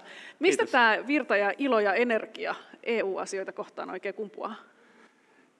Se kumpuu kyllä hyvin syvältä ja tässä puhutaan Erasmuksesta ja allekirjoitan kaiken, mitä on sanottu. Ja täytyy sanoa, että se itse twiittasinkin siitä, että ilman Erasmusta mä en olisi tässä ja tänään nyt. Onko näin? Kyllä. Eli silloin kun mä lähdin 30 vuotta sitten, jos me ajatellaan minkälainen Eurooppa oli silloin, Suomi oli hakenut silloisen EUn jäsenyyttä ja kaikki nämä mullistukset, mitä oli tapahtunut silloin siinä 80-90-luvun vaihteessa, niin näähän avasi meille ihan uuden maailman Suomessa ja nimenomaan niin kuin minun sukupolvelle, minun ikäisille silloin. Ja kyllä mä näin sen silloin ja kyllä mä niin kuin ajattelin aina silloin, että niin kuin meidän koti on kuitenkin Euroopassa, länsi-integraatiossa, kaikessa siitä hyvästä, mitä silloin tuli. Ymmärsitkö sen jo silloin nuorena vai onko tämä valaistuminen tapahtunut sitten vuosien saatossa? Kyllä Nuorihan saat toki vielä. Kiitos. Kyllä mä ymmärsin sen silloin nuorena ja mä halusin suorastaan niin kuin epätoivoisesti olla mukana tekemässä Eurooppaa. Ja eihän me silloin oltu jäseniä, ei ollut edes etäsopimusta. Eli siis kaikki tämä oli, että me oltiin 3. maa. Ja ei ollut tietenkään mitään muuta, mikä ollaan otettu tänä päivänä ihan itsestäänselvyytenä tyyliin, että ei ollut euroa, ei ollut Schengeniä, ei ollut kännyköiden roamingia, ei ollut nettiä, ei ollut mitään tästä näin. Ja se oli aika kivinen tie lähteä siihen kuitenkin tekemään sitä ja näin. Ja senkin takia mä oon niin erittäin iloinen siitä, että Erasmus yhtäältä saa niin kuin sitä arvostusta, mitä se tarvitsee. Se on ilman muuta yksi parhaimmista ohjelmista, mitä EU:ssa on koskaan ollut. Ja toisaalta sitten että ehkä voidaan myös sanoa, että kiitos toveri Putinin myös, meillähän on nyt, tämä täytyy ihan virankin puolesta sanoa, mutta myös ihan henkilökohtaisena mielipiteenä, että meillähän on nyt vankempi EUn kannatus Suomessa kuin koskaan, 65%, 2/3. Ja nähty myös ainutlaatuista yhteistyötä EU-maiden kesken. Kyllä, näin. Eli tässä kun puhuttiin arvoista ja varmaan tässä seuraavassa paneelissakin puhutaan niistä, niin nämä EUn arvot, mitä se meille merkitsee ja miksi me ollaan jäsen ja kaikki tämmöiset niin hyvin niin perusteelliset kysymykset, niin ne on noussut pinnalle ja ihmiset ymmärtää sen nyt. Tietenkin taloudellisten hyötyjen lisäksi kaikkea muutakin, mitä sieltä nyt tulee 2-2,5% meidän PKT per vuosi siitä, että me ollaan sisämarkkinoilla, turvallisuuspoliittiset asiat ja näin. Mutta nimenomaan tämä meidän arvoyhteisö, niin tämä on niin hyvin korostunut tässä nyt tämän vuoden aikana. Viimeinen kysymys. Jos eläisit niitä nuoruusvuosia nyt, mahdollisuudet on lisääntyneet, ohjelmia on valtavasti, kohteita niin sanotusti valtavasti, mihin haluaisit, minkälaiseen ehkä vaihtoon tai Erasmus Plus-ohjelmaan astua, jos olisit nyt semmoinen kouluikäinen? Kouluikäinen vai opiskelija? Opiskelija on oikea termi, kyllä. No, siis ehkä niin kuin aika lailla niin kuin mahdoton sanoa, niin kuin, että minkälaiseen ohjelmaan. Mä maksimoisin sen ajan, mitä mä olisin siellä. Mä maksimoisin kaikki kontaktit, mä ottaisin mahdollisimman paljon kaikkia semmoisia kursseja, jotka niin kuin hyödyttäisi kaikin tavoin oppimista, omien horisonttien laajentamista. Mä menisin niin paljon kuin mahdollista mukaan kaikkeen yhteiseen toimintaan, muiden opiskelijoiden kanssa, siis niin kuin muista jäsenmaista kautta. Nykyään tämä on laajentunut myös niin kuin EUn ulkopuolelle ja sitten myös kohdemaan opiskelijoiden kautta, koska tässähän tulee solmittua elinikäisiä ystävyyksiä ja kontakteja niin kuin ehkä yhteenvetona on se, että tämä on niin kuin positiivisessa hengessä niin kuin elämää muuttava kokemus, että sä teet Erasmuksen. Mutta tiedätkö mitä, sä sait sen kuulostamaan siltä, että sä tekisit kaiken juuri niin kuin sä teit silloinkin. Suunnilleen. Hyvä. Päivääkään ne vaihtaisi pois siitä. Aika kutsua meidän panelistit lavalle ja kutsutaan heidät vähän niin sanotusti vuorovedoin. Eli paneelissa, joka kulkee otsikolla Kasvattavatko kansainväliset kokemukset solidaarisia ja osaavia maailman kansalaisia, kutsuisin tuonne laitimmaiselle jakkaralle Erik Nyströmin, kirkon ulkomaanavun viestintäpäällikön. Tervetuloa tänne lavalle, hän saapuu sieltä. Kerrotaan Erikistä siinä aikana, kun hän ottaa oman tuolinsa sieltä, että 2013 Erik valmistui Erasmus Mundus Journalism, Media and Globalization maisteriohjelmasta, jossa erikoistui sotaan ja konflikteihin. Ulkomaanavussa viestintäpäällikkönä työskentelevä Nyström, sä oot asunut Itä-Afrikassa, käynyt humanitaarisilla kriisialueilla, muun muassa Itä-Sudanissa, Syyriassa. Tervetuloa. Ja sitten? Sitten minun tehtävä on ensimmäisenä kutsua lavalle Jaana Härkönen, joka työskentelee Valo-valmennusyhdistyksessä.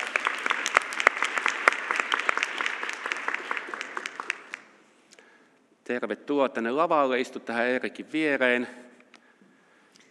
Ja sitten kolmantena panelistina Matti Isokallio, joka on ollut mukana 20 vuotta eurooppalaisessa koulutuksen kehittämisessä. Aplodit Matille. On muuten mies ehtinyt tehdä vaikka ja mitä yksi poiminta uran varrelta. Hän toimi eurooppalaisen ammatillisen koulutuksen järjestön EU-Provetin puheenjohtajana. Lisäksi jäsenenä komission eurooppalaisten ammatillisen koulutuksen järjestöjen työryhmässä. Ole hyvä, tervetuloa. Ja tietenkin komissionkin puolesta täytyy kiittää, että meillä on aina asiantuntijoita sitten kertomassa meille, kuinka asiat täytyy tehdä. Seuraavaksi otetaan lavalle meidän paneelin toinen nainen, Faisa Qasim. Toivottavasti lausun oikein. Tervetuloa.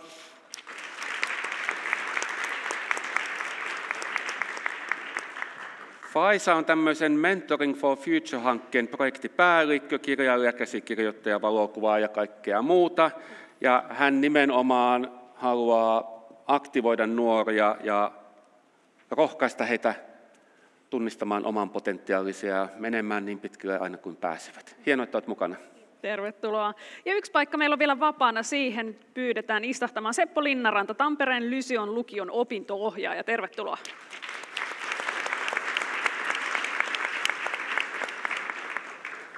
Yes, ja Seppo toimii myös englanninkielisen IB-lukion opinto-ohjaajana taustakoulutukselta. Opinto-ohjaaja, luokanopettaja, psykologian ja uskonnon aineen opettaja, monenlaista. Ja reilun 10 vuoden ajan olet toiminut usean eri Erasmus Plus-hankkeen projektipäällikkönä. Tervetuloa. Yes. Eiköhän mekin oteta paikat ja istahdeta alas. Tuossa äsken nähtiin vaikuttava puheenvuoro empatiasta ja käytiin siihen liittyvää keskustelua. Empatia.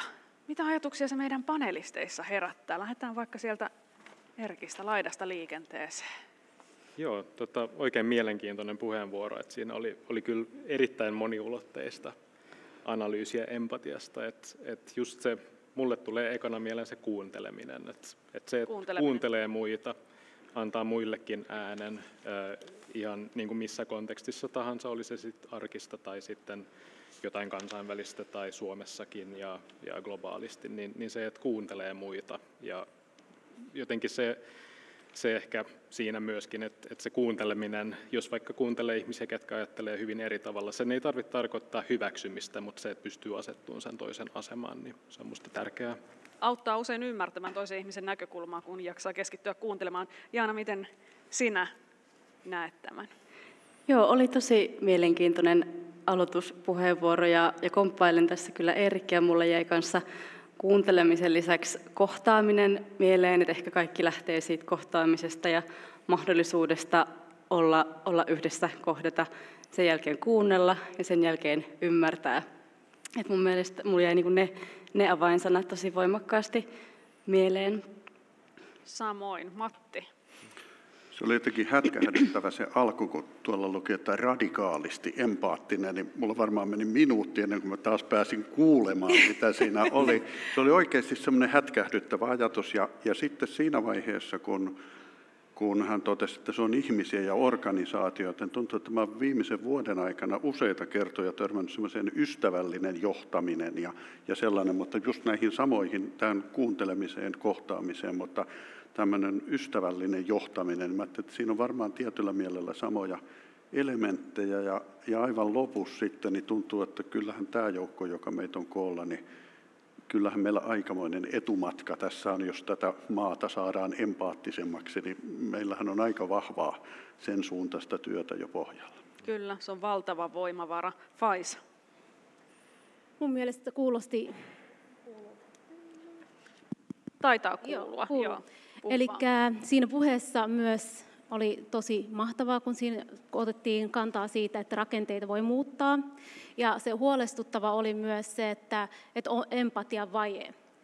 Mutta siinä puheessa oli se toivo, että empatiataitoja voi ja niitä pitäisi niin kuin kehittää ja oppia. Ja sitten myös mä mietin, että näitä empatiataitoja, kun kehitetään esimerkiksi nuorten ja koulussa, niin myös pitää ottaa myös huomioon empatian mallintaminen, että se henkilö, joka opettaa sitä empatiataitoja, niin millä tavalla hän sitten itse niin kuin osoittaa sitä empatiaa siellä koulussa.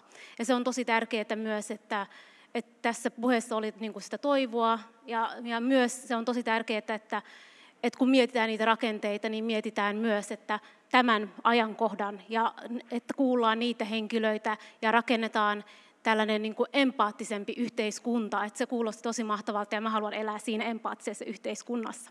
Se olisi hieno nähdä se muutos. Seppo. Joo, kyllä tälleen heti pakko tunnustaa, että niin kuin teologinen ja uskonnon opettajana heti rupesi miettimään, Kreikastahan tämä tulee, tämä empatia-käsite, ja mentiin vähän sellaiselle filosofiselle suunnalle, ja niin, että sieltä antiikista jo on peräisin, ja sellaista tosiaan tosi hyvin tuo Ennikukka nosti se, että pehmeätä, naisellista, semmoista vähän, että sitten kun että jos meillä on siihen varaa, niin otetaan se empatiakin sieltä mukaan hommaan sitten. Että sellainen se mielikuva usein on siitä, ja musta tuntuu, että tämän kohtaa sillä arjessa suhtautumisena, että joo, ihan kivaa, mutta tässä on vähän muutakin tekemistä kuin tämä. Jos jää aikaa, niin katsotaan se empatiapuoli sitten. Ja mä tykkäsin sen takia myös tästä oikeastaan, mitä Faisa nostit kanssa esille, että yhteiskunnallisissa rakenteissa empatia, ja sitten siinä oli, mä mietin, että kun toi Ennikukka sanoi, että kenelle rakenteet on suunniteltu, niin sitten mä jäin vielä miettimään sitä, että no se on ehkä vähän samaa, mutta että mitä tarkoitusta varten, että onko se niin kuin ne rakenteet sitä, että meillä olisi kaikilla hyvä olla täällä, ja tavallaan me pystyttäisiin kaikki niin kuin tekemään, mutta se empatia on kuitenkin sitä niin kuin yhdessä tuntemista ja yhdessä tekemistä. Niin on. Mutta sitä se käytännöllisyys ja yhteiskunnallisuus oli kanssa mulle semmoinen. Kun sulta tuli noin sujuvasti tuo tuollainen niin kuin terminologinen lähestyminen myös, niin empatia ja solidaarisuus, ne on vähän vaikeat erottaa. Löydät sä niistä selkeän jakolinjan? No joo, vitsi kun paha. Mutta jotenkin ehkä se solidaarisuus, olisiko siinä...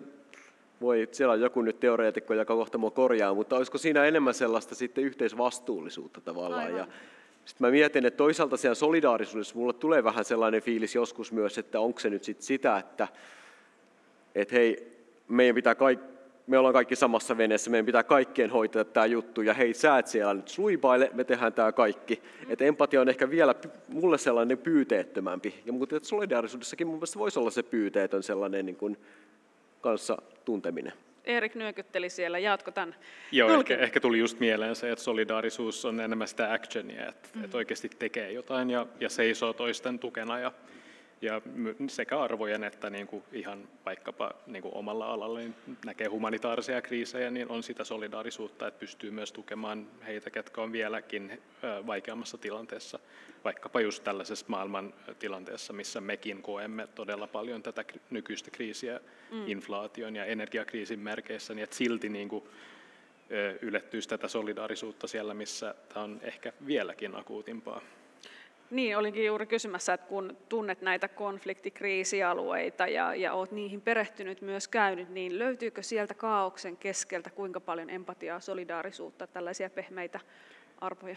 Siis mun mielestä se on ehkä just sellainen paikka, kun on joku kriisi sattunut, niin ehkä sellainen, missä ihmiset kasvaa sellaiseen vahvaan rooliin, että nyt jos koskaan tällä on väliä, että me tehdään asioita yhdessä. Ja kriisit sekä, että kun miettii kriisien taustalla tietysti on, jos on sotaa tai konfliktia, niin on vastakkainasettelua, mutta niissä yhteisöissä kuitenkin se liimaa myös yhteen ihmisiä, jotka kärsii konfliktista, vaikka sellaisista asioista, mitkä on itsensä ulottumattomissa vaikuttaa, niin etenkin sellaisissa tilanteissa on vahvoja ihmisiä, ketkä sit pitää yhtä ja nousee niin kuin ennennäkemättömiin suorituksiin.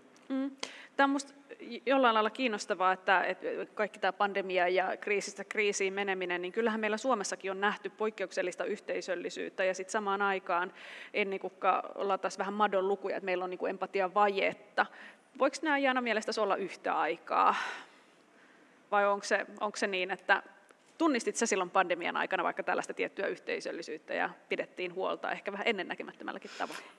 Joo, varmasti tunnistin ehkä enemmänkin voi aina olla ja mäkin komppaan tuossa, jos vielä palaan tuohon solidaarisuuteen, niin sitä, että kun ensin on mahdollisuus kohdata, sen jälkeen tutustutaan, opitaan ymmärtää toisia, ehkä huomataankin niitä asioita, jotka meissä on samanlaisia, jotka meitä yhdistää, niin sen jälkeen on helpompi myös toimia solidaarisesti ja siinä toiminnassa kohdistaa katsetta aika laajallekin sen niin kuin oman navan ulkopuolelle ja tulee ehkä motivaatio antaa sille yhteisölle enemmän ja toisaalta luottaa siihen, että tämä yhteisö myös kannattelee mua silloin, kun mä sitten tarvitsen apua. Että kyllä varmasti sitä oli myös pandemian aikana havaittavissa.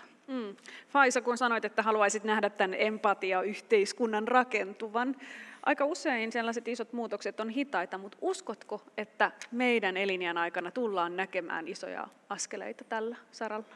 Joo, mä uskon siihen ja mä uskon siihen sekä niin kuin empatiaan ja solidaarisuudessa molemmassa on niin kuin voimaa ja se on sellainen ihmisyyden voima. Ja me kaikki pystytään meidän omilla teolla, että me tullaan yhteen ja me pystytään rakentamaan parempi huominen. Me tarvitaan toinen toisiamme ja mä uskon siihen ja kaikki se työ tai mitä me tehdään, niin me ajatellaan positiivisesti. Meidän pitää pysyä positiivisena ja sitten myös oli tosi hyvä siinä puheenvuorossa, kerrottiin, että rehellisesti voi myös reflektoida omia tunteita ja miettiä. Ja siitä rehellisyyden kautta niin kuin pohtia, että millaisia tuntemuksia, onko itsellään niin kuin empatian vaje, niin jos on, niin mitä voin tehdä sen eteen, että ollaan niin kuin armollisia myös itsellemme, jotta me voidaan myös tehdä niin kuin huomisesta paremmin kaikille. Kyllä. Ja tehdään työtä sen eteen. Matti, viimeisenä kysymyksenä tähän teemaan liittyen, niin aika monesti tällaisessa maailmanajassa, mitä nyt edetään, ja tässä hetkessä yksilö voi tuntea voimattomuutta, mutta toisaalta tässä meillä yksilöllä on aika iso voima, eikö se ole? On, ja vielä kun tosiaan, että mitä se empatia ei ole, niin mun mielestä nämä nykyiset ääriliikkeet, tämmöiset hyvin radikaalit ääriliikkeet on tietyllä mielellä sitä, että jos me puolustetaan demokratiaa, me puolustetaan empatiaa, me tehdään töitä sen eteen. Ja mun mielestä toi Eerikin kuvaus solidaarisuudesta, että ollaan rinnakkain ja tuetaan, niin mun mielestä sitä kautta, silloinhan me tehdään sitä, että jos miettii, että on ikään kuin se vastavoima, niin kyllä siinä mielessä niin tunnisti sen, että tämä empatia on vähentynyt, että niin meillä täällä Euroopassa kuin USAssakin on äärimmäisen voimakkaita, hyvin radikaaleja liikkeitä, ja siellä ei takuulla kyllä paljon empatiaa. Kyllä. Aika päästään Ismo irti ja EU-aiheet. Joo, siirrytään eteenpäin. Aloitetaan, mennään tähän niin kuin vähän kansainvälisyyteen, puhutaan siitä seuraavaksi eri näkökulmista. Ehkä ihan lämmittelykysymyksenä tämmöinen, että mitä teille kansainvälisyys on? saa puhua Eurooppa-tasolla, saa puhua niin kuin globaalilla tasolla, mutta ihan niin kuin ensi reaktiot tähän ja aloitetaan Seposta ja mennään järjestyksessä.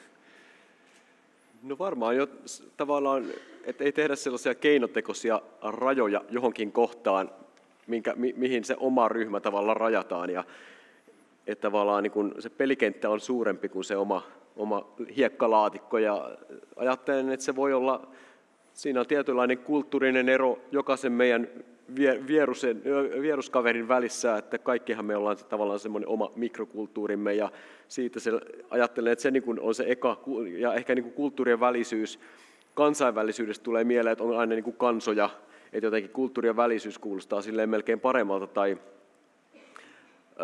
että tavallaan se, niin kun, silloin kun sä lähdet ovelta, niin tavallaan sä voit olla kansainvälinen jossain mielessä ja sitten sä voit aina mennä kauemmas ja kauemmas ja ne tavallaan ne niin kun ylitykset siihen, että sä ymmärrät ja oot tekemissä sen toisen ihmisen kanssa voi kasvaa suuremmiksi, mutta tietty sun naapurustossa voi asua ihminen, jonka kanssa sä oot kauempana kulttuurisesti kuin vaikka meet sinne toiseen maahan ja tapaat siellä ihmisen, jonka kanssa te oottekin vaikka virtuaalisesti todella lähes, niiden kiinnostuksen kohteiden kautta tosi läheisiä.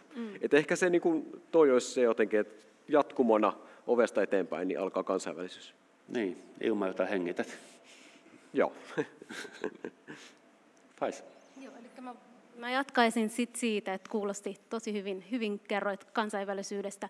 Mä sanoisin myös, että se olisi mahdollisuus, ja se on sellainen myös mahdollisuus, joka ei ole kaikilleen niin kuin itsestään selvää. Että monella on sitä, niin kuin, voi olla taloudellista rajoitusta, että ei, niin kuin tietysti on verkon välityksellä voi löytää sitä niin kuin uusia verkostoja ja sitä kautta, mutta se matkustaminen myös pitäisi olla kaikille sellainen mahdollista. Ja myös meidän pitäisi miettiä, että kansainvälisyys on myös muiden niin kuin ihmisten kohtaaminen, uuden oppiminen ja myös yhteistyö, että me pystytään niin kuin tekemään yhteistyötä muiden kanssa ja sitten arvostamaan heitä, kunnioittamaan ja oppimaan heistä. Että se merkitsee mulle kansainvälisyyttä, että myös se on tosi tärkeä taito ja tosi tärkeä tässä yhteiskunnassa, että kaikki nuoret niin kuin saisi mahdollisuuden myös päästä mukaan näihin niin kuin EUn projekteihin ja sitten, että he voivat myös löytää uusia mahdollisuuksia heidän omasta ympäristöstä. Ja mä haluan myös korostaa, että ei pelkästään niin kuin sitä kotikansainvälisyyttä on myös tosi tärkeää, että sitäkin pitää niin kuin vaalia ja sitä pitää myös kannustaa ja että se on tosi tärkeää. Palataan noihin työkaluihin ihan kohta. Tuossa tuli monta hyvää näkökohtaa myös siihenkin, mutta mennään tämä kierros ekana läpi ja Matti.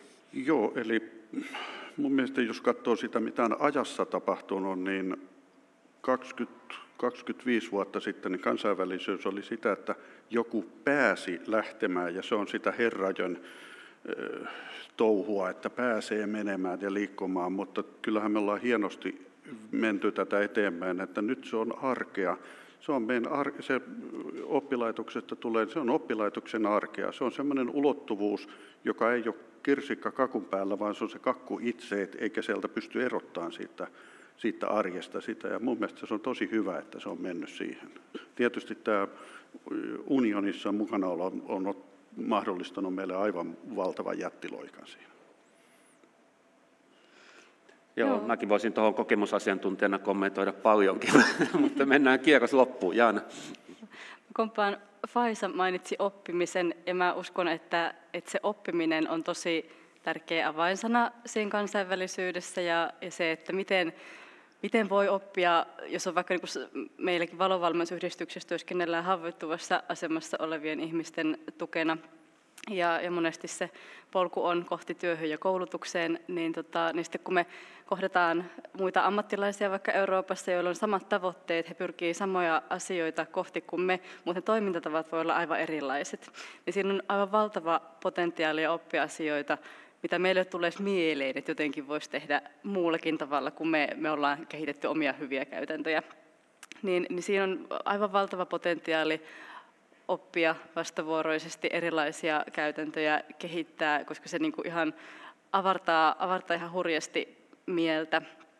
Sitten jos mä vielä niin kuin omalta kohdaltani pohdin, niin mä oon viettänyt useamman vuoden Etelä-Amerikassa ja välillä mä aina hätkähdän, että minkäköhänlainen ihminen mä oikein olisi, jos mä en olisi koskaan lähtenyt minnekään.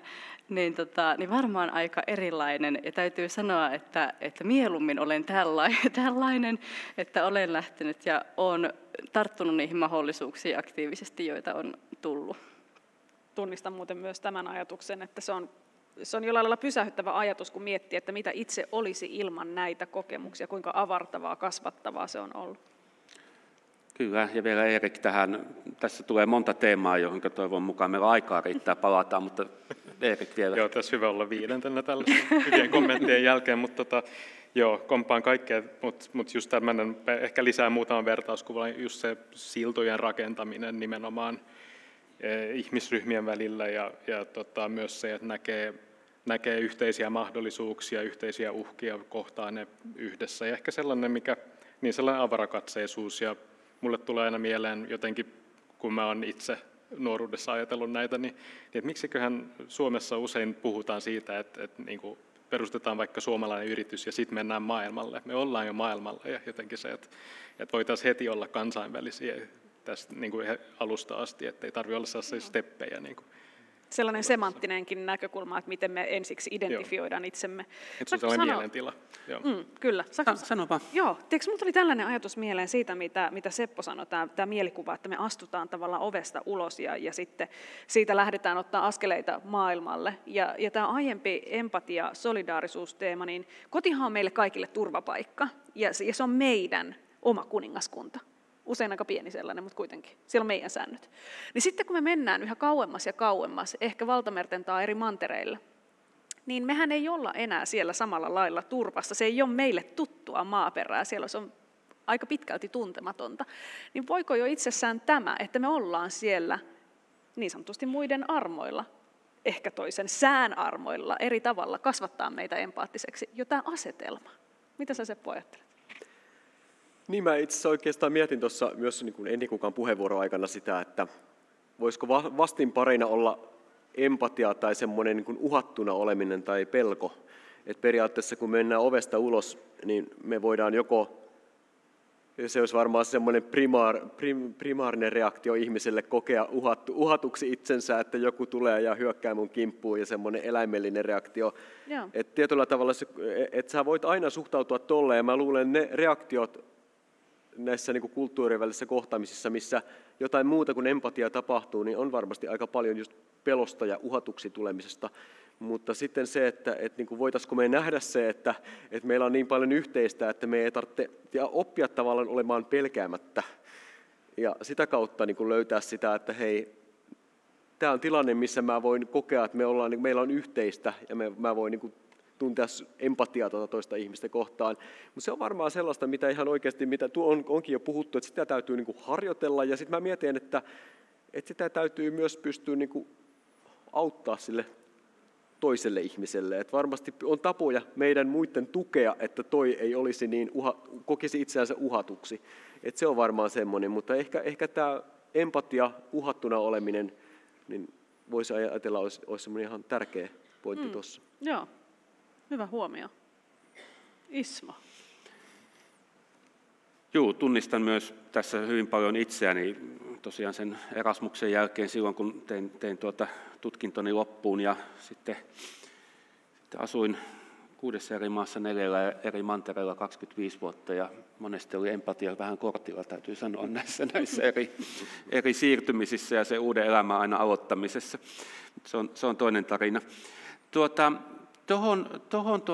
Jos vähän kaivetaan näistä lisää, mitä Matti sanoi tuosta, ja mä kuuntelin ennen tätä meidän paneelia, kuuntelin tuon Mika Saarisen erinomaisen alustuksen, ja missä tuli taustaa Erasmuksesta ja myös tätä niin kuin kansainvälisen yhteisön merkitystä meille kaikille, ihan niin kuin opinnoista työelämään ja näin.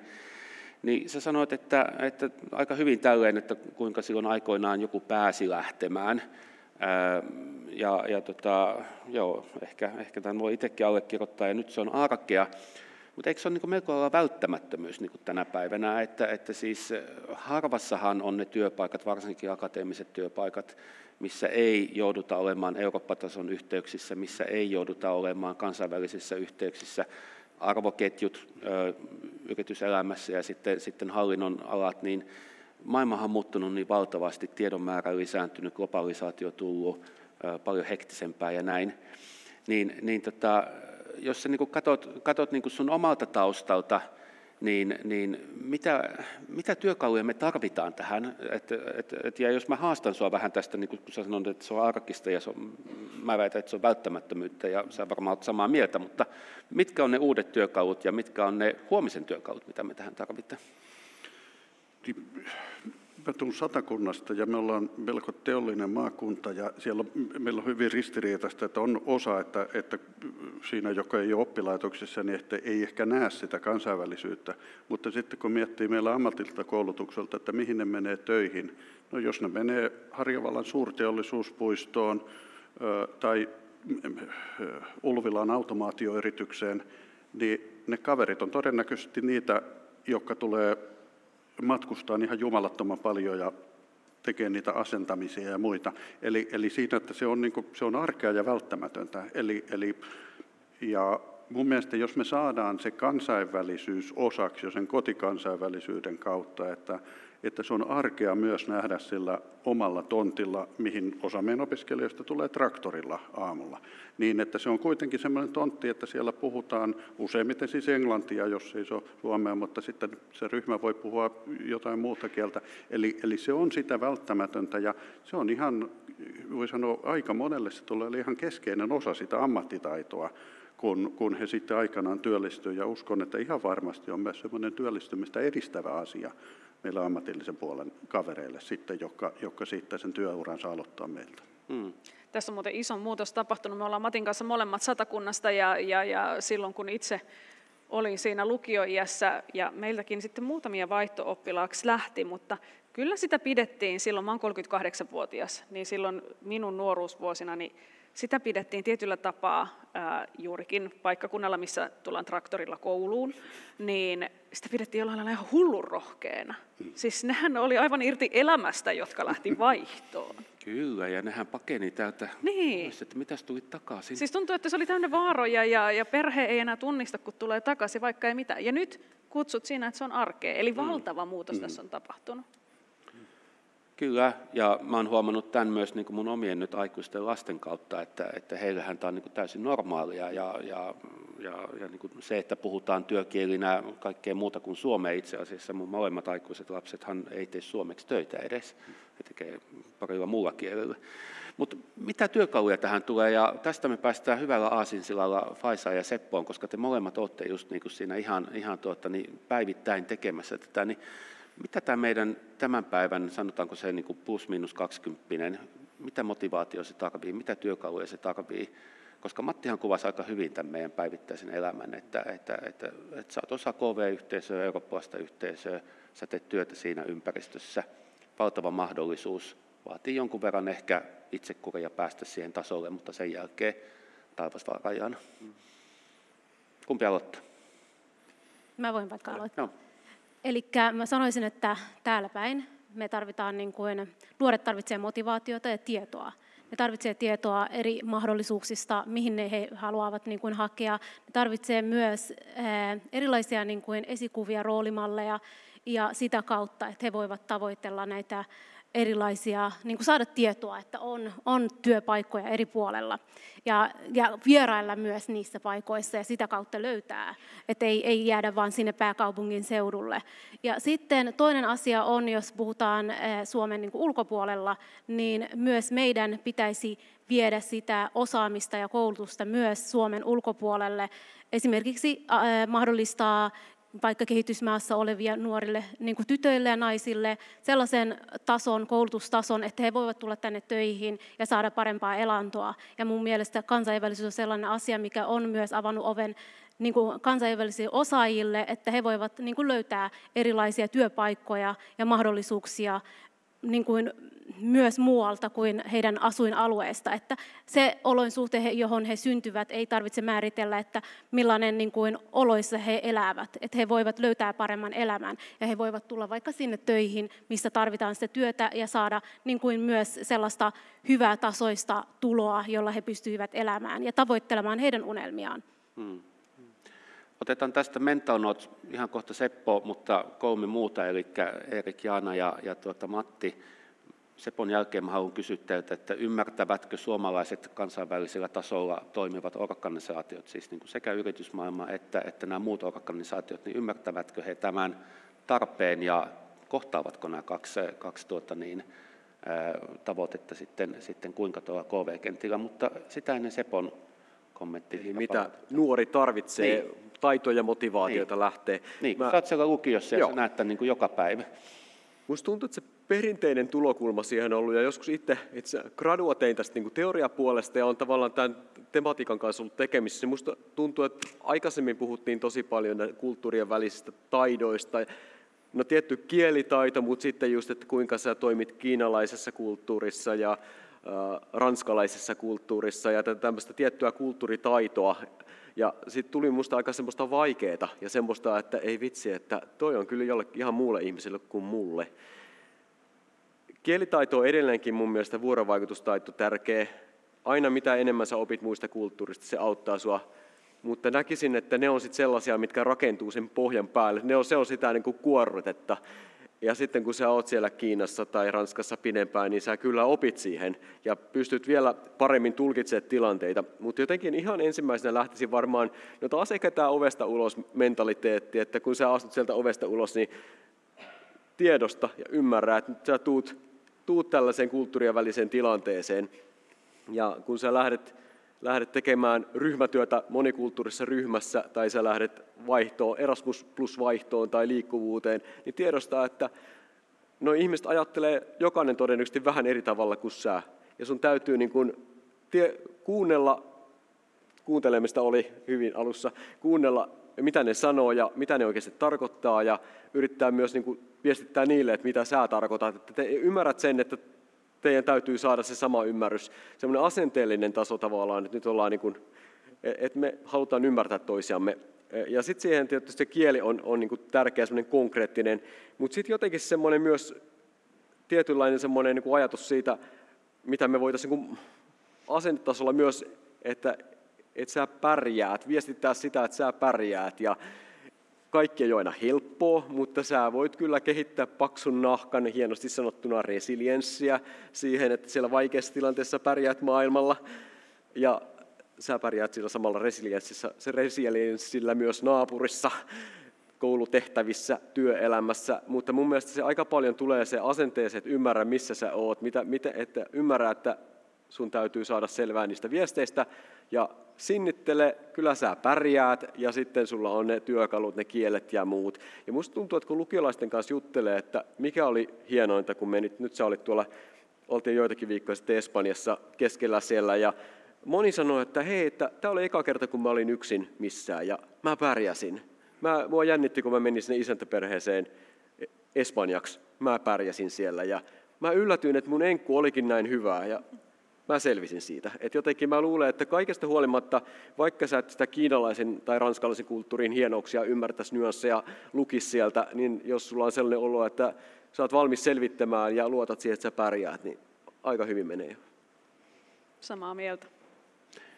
Toihan on valtavan tärkeä pointti, koska kyllähän usein siis suomalaisethan on hyvin perillä asioista ja tekee kotiläksynsä ja niin kuin osaamisen taso ja näkemys on kuitenkin, meillähän on hyvä koulujärjestelmä ja aika hyvä tieto maailman menosta, mutta niin kuin nimenomaan tämä itseluottamuksen luominen siihen ja tälleen, mitä itsekin olen nähnyt kansainvälisissä kokouksissa, neuvottelutilanteissa kautta muualla, niin minun sukupolven suomalaista monesti siellä ottaa muistiinpanoja, niin tietää kaikista kaiken, mutta ne ei koskaan uskalla sanoa mitään. Ja tämä on valtavan hieno tämmöinen asset ihan, että nyt sitten ollaan saatu tätä itseluottamusta myös ajettua sisään. Mennään tuohon äskeiseen kysymykseen, mistä mä jätin teille mental notein, että kohtaako tämä uusi osaava sukupolvi, jolla on kaikki nämä tarpeet ja halu olla siellä kansainvälisellä kentällä, niin kohtaako se teidän organisaatioissa, kun te olette tuolla kentällä? Saatte aloittaa ihan kuka haluaa. Jos mä aloittaisin, kun mä haluaisin vielä vähän tuohon äskeiseen siihen nuorten motivaatioon palata. Tämä liittyy myös työllistymiseen. Mä kerron sen pienen käytännön esimerkin viime kesältä ja ehkä meidän kohderyhmästä vielä sen verran, että meidän toimintaan osallistuvat nuoret ei välttämättä ole vielä työelämässä ja heillä ei välttämättä ole opiskelupaikkaa ja he aika paljon etsii sitä omaa paikkaa yhteiskunnassa ja sitä, että kuka on, mihin pystyy.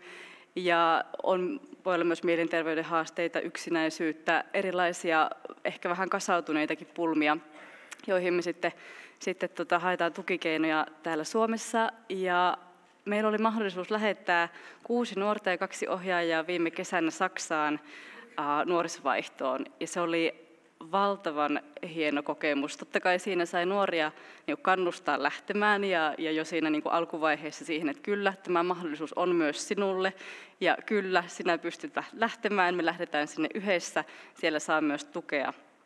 Ja se, mitä taitoja kaikki tai lähes kaikki totesi kehittäneensä, siellä oli siis sosiaaliset taidot, kielitaito, itsevarmuus, minäpystyvyys, aivan valtavan tärkeitä taitoja, joita me normaalisti meidän työpajoilla ja muussa yksilö- ja ryhmävalmennuksessa treenataan jo kuukausia monesti. Ne on pitkiä prosesseja, sekin on ihan ok, mutta tässä nuorisovaihdossa 1 viikon aikana oli tämmöinen aivan valtava muutos.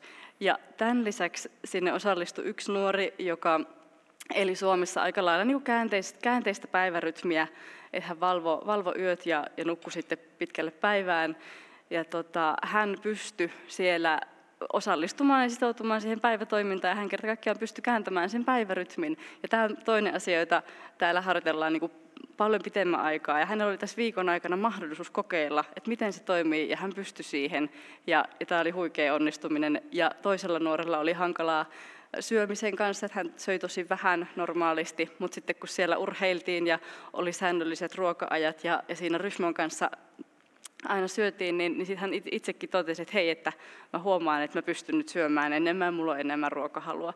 Ja me kaikki tiedetään, että jos me nukutaan öisin ja syödään hyvin, niin me jaksetaan enemmän. Ja nämä oli aivan mielettömiä voittoja, mielettömiä askeleita 1 viikon vaihdon aikana. Ja 3 kuukautta vaihdon jälkeen kaikki 6 nuorta joko opiskelussa tai työssä.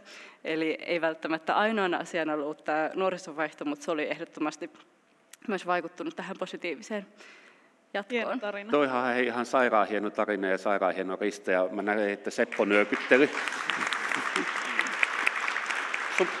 Ajattelin ehdottaa, että sun pitäisi mennä Sepolle motivaatiopuhujaksi. Faisa haluaa pikakommentti tähän, ihan pikakommentti. Ihan pikakommentti, eli mä halusin vain lisää sen, kun puhutaan kannustamisesta ja motivaatiosta, niin esimerkiksi nuoret, joilla on eri äidinkieli, niin on tosi hyvä, että heitä myös kannustetaan niin kuin tuomaan heidän kulttuurinsa ja vahvistamaan heidän omaa äidinkieltään, koska se on myös joillekin monelle nuorelle avain siihen työmahdollisuuteen. Ja mä luulen, että monet nuoret kokevat, että heidän pitää, ne ei saa mahdollisuutta käyttää sitä omaa äidinkieltään, ja sitten myös, että heidän pitää jotenkin piilotella sitä omaa kulttuuritaustaa, jotta heitä hyväksytään ja nähdään heitä suomalaisena. Mutta se ei ole siitä kiinni, se on, että ne voi olla joku muun maalainen ja suomalainen. Ja ne voi tuoda myös sitä heidän nähdä vahvuutena, sitä heidän osaamista, mitä heillä on jo, ja tuoda. Ja sitten se vahvistaa, se on rikkautta. Ja mä haluan kannustaa, että kouluissa ja muissa paikoissa myös kannustetaan nuoria, että heillä on jo sitä osaamista ja ne voivat hyödyntää. Että vasta silloin, kun ne menee työelämään tai hakemaan työpaikkaa, niin että silloin ne ei huomaa, että olisi pitänyt harjoitella sitä omaa äidinkieltä, koska me tiedetään, jos ei käytä sitä omaa äidinkieltä tai sitä äidinkieltä, mitä osaa, niin se voi olla helposti katoaa. niin tällainen itsevarmuus. Kyllä. Nyt meillä alkaa tulla pikakommentteja joka puolelta. 20 sekuntia, Seppo. Sori. Ajattelen, että tässä ehkä nimenomaan nämä liikkuvuudet on älyttömän hyviä tähän liittyen, että me huomataan niitä vahvuuksia, mitkä ei nouse siellä esimerkiksi tunnilla esille. Että hirveän monesti lukiolaiset ajattelee, että sä voit olla hyvä kielissä tai matikassa tai jossain muussa. Se oli siinä. Mutta kun sä meet tonne, niin sä alat nähdä niitä, jotka osaa niin kuin muitakin asioita. Joo. Kyllä, mutta mä haluan vetää tämän meidän vahvuuskierroksen tässä läpi ja teemat, että Erik ja Matti, haluatteko vielä kommentoida? Joo, jos puhutaan niin kuin organisaatioista, kansainvälisistä kokemuksista ja mitä tulee, niin siis sekin on niin kuin kaksisuuntaista meillä ainakin, just tämä ajattelu niin pitkälle kuin mahdollista, että just se, että kun meillä on esimerkiksi opettajavapaaehtoisia, ketkä Suomesta pääsee tällaisille vapaaehtoisjaksoille kohdemaihin, vaikkapa Ugandaan, Kambodžaan tai palestiinalaisalueelle, niin siinä just rakennetaan sellaista, että he, ketkä on täällä opiskeluopettajiksi, pystyy siellä tarjoamaan tukea ja koulutusta, ja he puolestaan oppivat sieltä asioita, mitkä myös voi hyödyttää täällä Suomessa. Että se on esimerkiksi sanotaan se, että jos vaikka Ugandan pakolaisasutusalueella on joskus käynyt, niin siellä koululuokat on järjettömän isoja, niin siitä voi täälläkin oppia, että miten isojen luokkien kanssa oikeasti voi pärjätä, että siinä saa tuollaista vuorovaikutteista oppimista. Mutta sitten se, mitä Faisal mainitsi näistä mahdollisuuksista myös päästä muualta jonnekin, vaikka tänne, niin sekin on niinku yksi tärkeä juttu, missä on esimerkiksi meillä pilotoitu tällaisia tutkintotodistuksia, mitkä on käytännössä myös valideja EU:ssa ja OECD-maissa, missä vaikka pakolaisasutusalueella on oppinut ammattikoulussa, niin kun saa sen tutkintotodistuksen, niin käytännössä voi myös hakea jonnekin muualle opiskelemaan. Okay. Ja sitten meillä on ollut tällaisia just luovien alojen koulutuksia, missä päästään just tällaisten, mehän puhutaan aina, kun kehitysyhteistyö-sana kuulostaa joskus vanhahtavalta, mutta tässä oikeasti on näitä tulevaisuuden ammatteja, missä opitaan koodausta, opitaan pelien tekemistä ja niin kuin viihdeteollisuutta, musiikkituotantoa, niin ne just tässä nyt alkusyksystä yksi meidän oppilaista, ugandalainen, pääsi myös Suomeen Aalto-yliopistoon opiskelemaan ja kiitti just tätä ohjelmaa siitä inspiraatiosta, minkä se antoi. Että se, mikä tuossa ohjelmassa, minkä nostan esiin, mikä meitäkin kiinnostaa, on se kontaktiverkosto, koska on järjettömän paljon lahjakkuutta ja nuoria, keillä on intoa tehdä asioita, mutta heiltä puuttuu se verkosto ja väylä sille, että se on niinku sellainen, mikä mun mielestä tulee hyvin esiin tällaisessa yhteistyössä. Joo. Mun on tähän väliin ihan pakko mainostaa, että tuohon kuulostaa hyvin samalta kuin nämä kansainväliset kumppanuudet, joita nykyinen komissio vahvasti ajaa eteenpäin. Eli luodaan kaikin tavoin tämmöisiä kestäviä verkostoja, varsinkin Afrikkaan.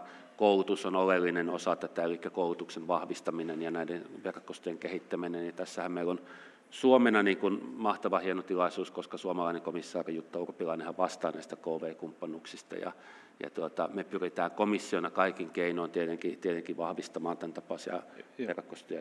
Vielä just lisäisin sen, että sehän menee myös valtiotasolle tietenkin se, että kun on organisaatioita ja myöskin yrityksiä, keillä on näitä suhteita eri maissa myös Euroopan ulkopuolella, niin sieltäkin tulee vieraita tänne, ketkä tuo jotain, oppii jotain ja kasvattaa sitä vuorovaikutusta.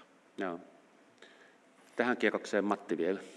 Joo, ehkä sellainen esimerkkinä, että minkä lähestymisen näin oppilaitoksesta, niin meillä on sellainen älytalo, mikä on jo se, että siellä on sosiaali- ja terveysala ja meidän automaatio ja sähkö tekee yhteistyötä, niin kun sitä tehtiin, niin se on oppimisympäristö aina meidän omille opiskelijoille, myös KV-vieraille, mutta silloin kun sitä taloa rakennettiin, niin meidän belgialainen yhteistyökumppani, niin heillä opettajan johdolla opiskelijat tilasivat ne oikeat automaatiovermeet sinne. Sitten kun tuli viesti, että ne on tullut Satakuntaan ja Suomeen, niin he tuli sinne ja asensi siihen taloon. Eli että mun mielestä se on meillä vähän sellainen niin kuin lippulaiva siitä, että kuinka hienosti voidaan tehdä yhdessä. Ja tosiaan, että kuinka erilaista se osaaminen voi olla, mutta silti siellä on Siellä on globaalin yhtiön automaatioon liittyvät laitteet, jotka on Belgiasta tilattu ja belgialaiset opiskelijat asunut. Niin mun mielestä se on niin kuin hyvä esimerkki siitä, että mitä mahdollisuuksia ja mitä voimaa se antaa meille. Nyt kun yleisö alkaa päästä teidän kanssa vähän tutuiksi ja teidän ajatuksenne tulevat näkyväksi, niin kertokaa, mikä on teidän oma ensikosketuksenne EU-ohjelmiin. Seppo. 2012 laitoin tuonne taululle.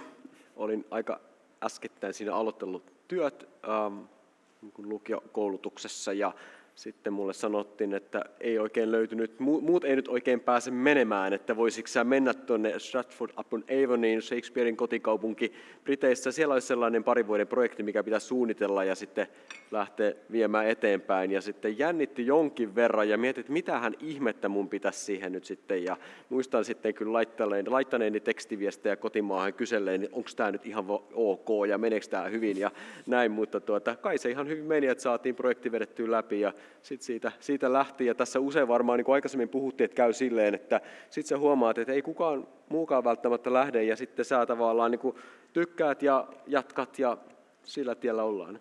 Homma hoituu. Hoituu.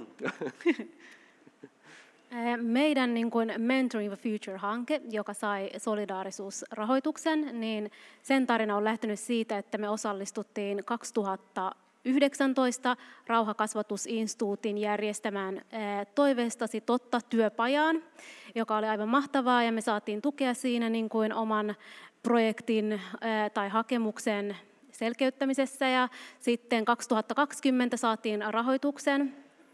Ja Mentor Future-hanke edistää koulutuksellista yhdenvertaisuutta oppilaitoksista ja vastaa maahanmuuttajien nuorten kokemiin haasteisiin urapolulla.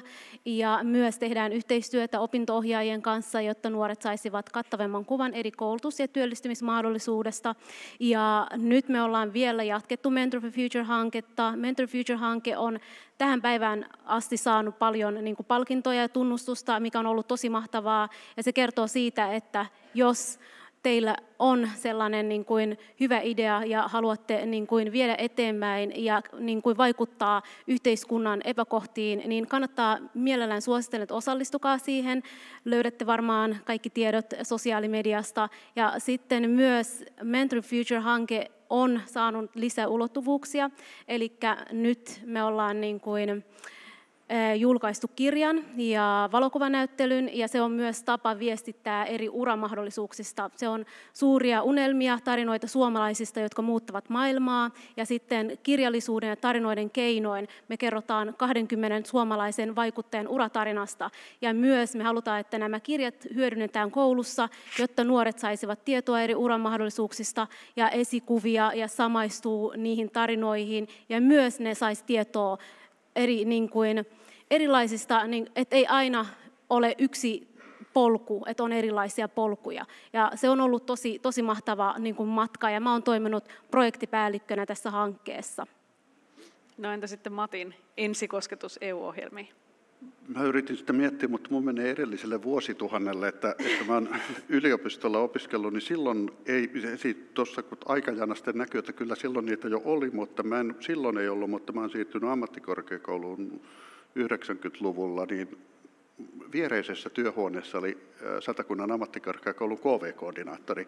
Enää en muista missä ohjelmassa, että mä oon jollain EU-ohjelman rahoituksella johonkin konferensseihin ja joihinkin tämmöisiin visiitteihin osallistunut, mutta mulla se on tullut vähän niin kuin liukumalla siinä, että se kansainvälisyys ei ollut siinä suoraan se päätyä, ja tälläkin hetkellä muutamassa hankkeessa mukaan, mutta se on tullut sillä liukumalla, mutta se on jotain 90-luvun.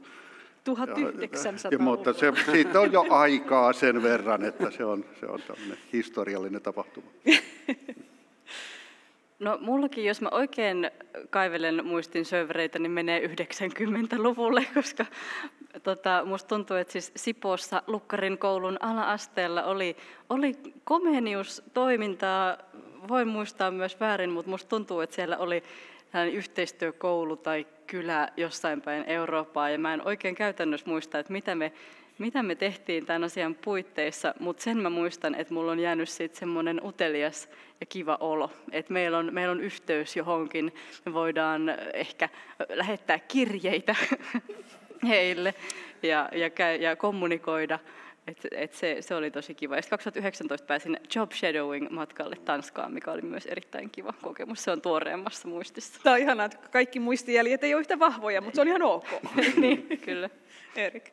No mun ensikosketus oli 2010, kun mä olin just kandivaiheen loppupuolella ja ajattelin, että ei tämä mahdollisuus melkein nyt menee multa ohi, että nyt on pakko päästä jonnekin vaihtoon. Ja sitten mä katsoin, kun vähän oli aikatauluhaasteita, että ei pystynyt ihan vuoden alusta lähteä, niin sitten mä katsoin, että no mitäs, niin Saksassahan on vähän erilaiset lukukaudet, että siellä pystyy aloittamaan huhtikuussa, niin mä ajattelin, että no Saksaan mä haen, että siellä oli tämä rauhan ja konfliktin tutkimus, mikä mua muutenkin kiinnosti, ja sitten on oppinut saksaa aiemminkin, niin että se kieli ehkä vahvistuu siellä, ja sitten niin päädyin sellaiseen ohjelmaan, missä puolet oli saksaksi ja puolet englanniksi, 25 opintopistettä, ja se oli aika sellainen jyrkkä oppimiskäyrä just päästä sinne mitään esitelmiä saksaksi myös ja kirjoittaa jotain papereita ja tälleen. Niin, no, loppujen lopuksi mä sain ne pääjutut kirjoittaa kyllä englanniksi, mutta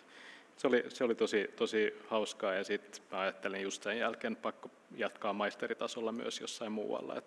Et se vähän niin kuin tässä tuli jo ilmi aiemmin, niin se kokemus muuttaa kyllä ihmistä, niin mua alkoi kiinnostaa enemmän nuo kansainväliset ohjelmat, ja sitten hain 2011 tuohon Erasmus Mundus Journalism, Media and Globalization-ohjelmaan, jossa oltiin pari vuotta 3 eri maassa opiskelemassa, ja siinä oli tosiaan 8 yliopistoa, että se vaihteli vähän se että missä maassa on, jos niin kuin minkä linjan mukaan sitten menikään, niin silloin se oli mun toka kosketus. Tuosta Saksan kokemuksesta, jonka mainitsit ensimmäisenä, niin jäikö siitä elämään ihmisiä, jotka ovat vielä kontaktiverkostossasi? Ehdottomasti joo, kyllä. Joo, ja se ehkä, mikä siinä hassu oli, että meidän opiskelijaporukassakin, vaikka tultiin hyvin eri maista, niin me puhuttiin saksaa silti toistemme kanssa, että harvoin se ehkä onnistuu niin hyvin, että se englanti kuitenkin yhdistää enemmän, mutta joo, sit kieli on sittemmin vaihtunut kyllä englanniksi meillä, mutta esimerkiksi jo viime viikolla onnittelin mun italialaista ystävää sen synttäreinä ja sitten pidettiin tällainen pieni WhatsApp-puhelu ja tällaista niin kuin soitellaan synttäreinä ja kysytään mitä kuuluu. Ja ehkä se vaikuttaa myös siihen, että kun on ystäviä monessa eri maassa, niin aina muistaa olla yhteydessä, jos menee sinne tai jopa sitten kun on vapaa-ajalla matkalla, niin menee ehkä just sinne, missä on joku. Niin sillä on kyllä pysynyt mukana. Juuri näin. Loppuuko meitä aika kohta? Meitä loppuu aika ihan kohta. Mä mietin, että chatissa mitään kysymyksiä? Niin, olisiko yleisö? Onko kaikki uteliaisuutenne tyydytetty vai janoaako joku vastausta siinä? Keskirivistössä, keskipenkillä on kysymys tuloillansa. Saat mikrofonin täältä oikealta puoleltasi ja näin, olepa hyvä. Hei ja Piipposen Tiina Metropolia-ammattikorkeakoulusta. Kiitos tosi mielenkiintoisesta paneelikeskustelusta. Mulla sellainen kysymys tuli, että miten me saataisiin motivoitua just noita toisia, jotka ei ole vielä niin kuin ymmärtänyt tätä Erasmus-ohjelman ihanuutta. Säkin Seppo sanoit siellä, että toiset ei meinaa lähteä, niin sitten itse aina sit lähtee. Mutta että olisiko teillä jotain sellaista hyvää lyhyttä vinkkiä, että miten saa muutkin innostumaan? Ja, jos mä tästä aloitan, niin toinen tällainen käytännön tarina viime keväältä. Me haluttiin lähettää aikuisten oppijoiden ryhmä Liettuaan ja tässä tapauksessa nämä aikuiset oppijat oli rikos- ja päihdetaustaisia kokemusasiantuntijoita. Ja mä muistan, että heitä oli siis 4 hengen porukka ja 2 ohjaajaa ja meidän ohjaaja sai yhtä osallistujaa varmaan kuukauden niin kuin maanitella ja kannustaa, että hei, tämä on tosi hyvä juttu, lähde mukaan. Ja hän oli tosi sitkeä ja sinnikäs siinä kannustuksessa ja lopulta tämä henkilö sitten rohkaistui ja lähti mukaan. Että se ehkä mitä hän epäili oli niin kuin oma jaksaminen ja se, että uusi ympäristö ja se on varmaan tosi intensiivistä ja näin. Mutta hän sitten rohkaistui lähteä mukaan. Ja hän oli siis viikon siellä, ja hän oli siis sen viikon aikana niin kuin liikuttunut useampaa kertaa ihan siitä kiitollisuudesta. Että tämä oli niin hieno mahdollisuus, kiitos kun kannustit, ja se oli niin kuin aivan mieletön kokemus todella monella tavalla. Ja itse asiassa, jos vielä samalta reissulta mainitsen toisen hienon onnistumisen, niin eräs osallistuja sanoi, että hei, että tämä oli mun eka kerta selvinpäin ulkomailla. Ja se oli myös hieno kokemus. Ja hän huomasi, että hei, mä voin tämän mun uuden identiteetin kanssa, mä voin toimia näin. Ja sitten tämä sama henkilö vielä totesi, että itse asiassa mä huomaan, että mun mielenterveys on kohentunut, koska kaikki pienet vastoinkäymiset ei enää vaikuta muhun samalla tavalla. Ja mä en ehkä reagoi niin voimakkaasti, vaan mulla on enemmän niin kuin resilienssiä pärjätä näiden asioiden kanssa. Ja tältäkin matkalta aivan siis mielettömiä niin kuin osaamisen kehittämisen kokemuksia tuli. Mutta tässä niin kuin sitkeä kannustus oli se avain, miten saatiin lähtijät mukaan. Sitten vielä lyhyet päätösvuorot. Matti taisi pyytää ensiksi, sitten Erik ja Seppo. Jo tähän tällä oppilaitoksen edustajana, niin jos se ykkösjohto on sen takana, niin kyllä ne muukin on. Eli se on siinä, että jos ei oppilaitoksen johto tue, jos ei se näy talousarvion tavoitteissa, että paljonko meillä on liikkuvuutta, niin ei semmoista asiaa olemassa, mutta jos se ykkösjohto tukee sitä, se vyöryttää sen eteenpäin, niin kyllä tämä oli vähän ehkä tämmöinen tylsä hallintoihmisen vastaus, mutta oikeasti sieltä se lähtee, että jos sen saa liikkeelle, niin kyllä lähtee. Väliaplodit. Erik, ole hyvä. Joo, just tuollainen periksi antamattomuus ja se just, että pyytää niin kuin, hyviä kokemuksia saaneita puhujia, niin sekin, että sitä pitää jatkuvasti esillä ja ehkä tunnistaa myös, jos on jotain esteitä sille, että miten niitä voi poistaa ja tavallaan tehdä siitä mahdollisimman matalan siitä kynnyksestä, että lähtee. Että ehkä jotenkin näin ajattelisin itse. Pitää olla myös helppoa. Se on hyvin samoilla linjoilla. Mä olisin sanonut kanssa, että porttiteoria ja sitten se, mikä on poissa silmistä, on poissa mielestä. Eli tehdään näkyväksi ja mallioppiminen, kun joku tulee ja on innostunut ja on huomannut, että tämä oli hyvä juttu, niin se vie sitä sanomaan, mutta jos se ei näy missään, niin se ei näy missään. Ja sitten just se porttiteoria, että luodaan niitä mahdollisuuksia lähteä niin matalalla kynnyksellä mukaan, että jokainen uskaltaa. Mutta yksi semmoinen, mitä mä itse mietin, että kyllä mua oikeasti vähän huolettaa, että musta tuntuu, että varsinkin meidän pojat ei kauhean aktiivisesti ole näissä. Ja sitä mä just mietin, että siihen mä kyllä halusin kanssa, jos jollakin on hyviä vinkkejä, niin musta se on niin kuin varmasti niin kuin muuallakin päin Suomea semmoinen, että miten me saataisiin se koko ikäluokka mukaan. Et usein se kuitenkin polarisoituu niihin, joilla olisi jo muutenkin mahdollisuutta ja ovat jo käyneet vaikka missä ja saavat sen hyödyn siitä irti. Mutta miten ne, jotka saattaisi saada siitä jotain ihan uraurtavan isoa sitten itselleen. Siinä tuli lanseeratuksi hyvä keskustelu lounaspöytiin, sillä meillä on tässä seuraavaksi vuorossa lounas, mutta sitä ennen kiitokset meidän erinomaisille panelisteille.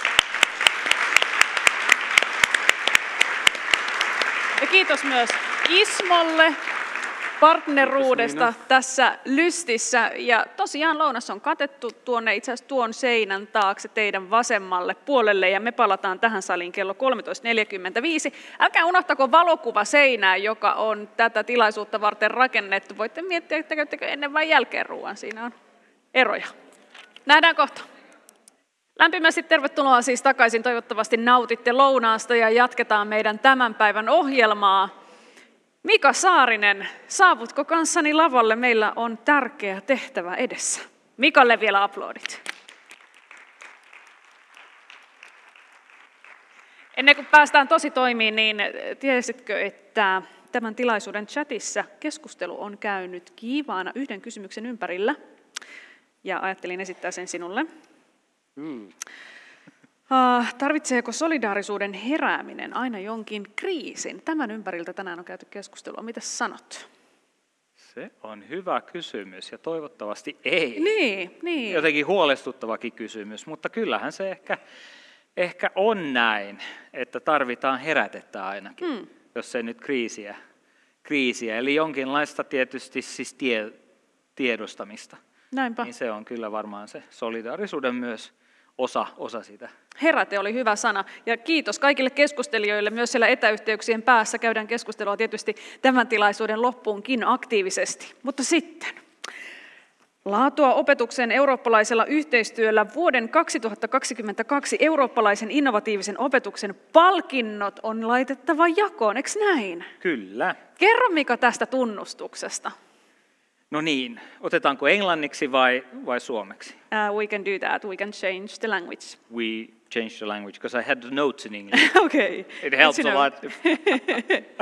Okay, so the European Innovative Teaching Award, EITA, is an award established 2 years ago by the present Commissioner for Education at the EU level. And it has been established to showcase outstanding innovative teaching and learning practices and also recognize the work done by teachers and their schools in this regard. So the award is given on an annual basis and it's given to successfully finalized Erasmus Plus projects in 4 categories. For kindergartens or primary or pre-primary education, basic education, general upper secondary and vocational education and training.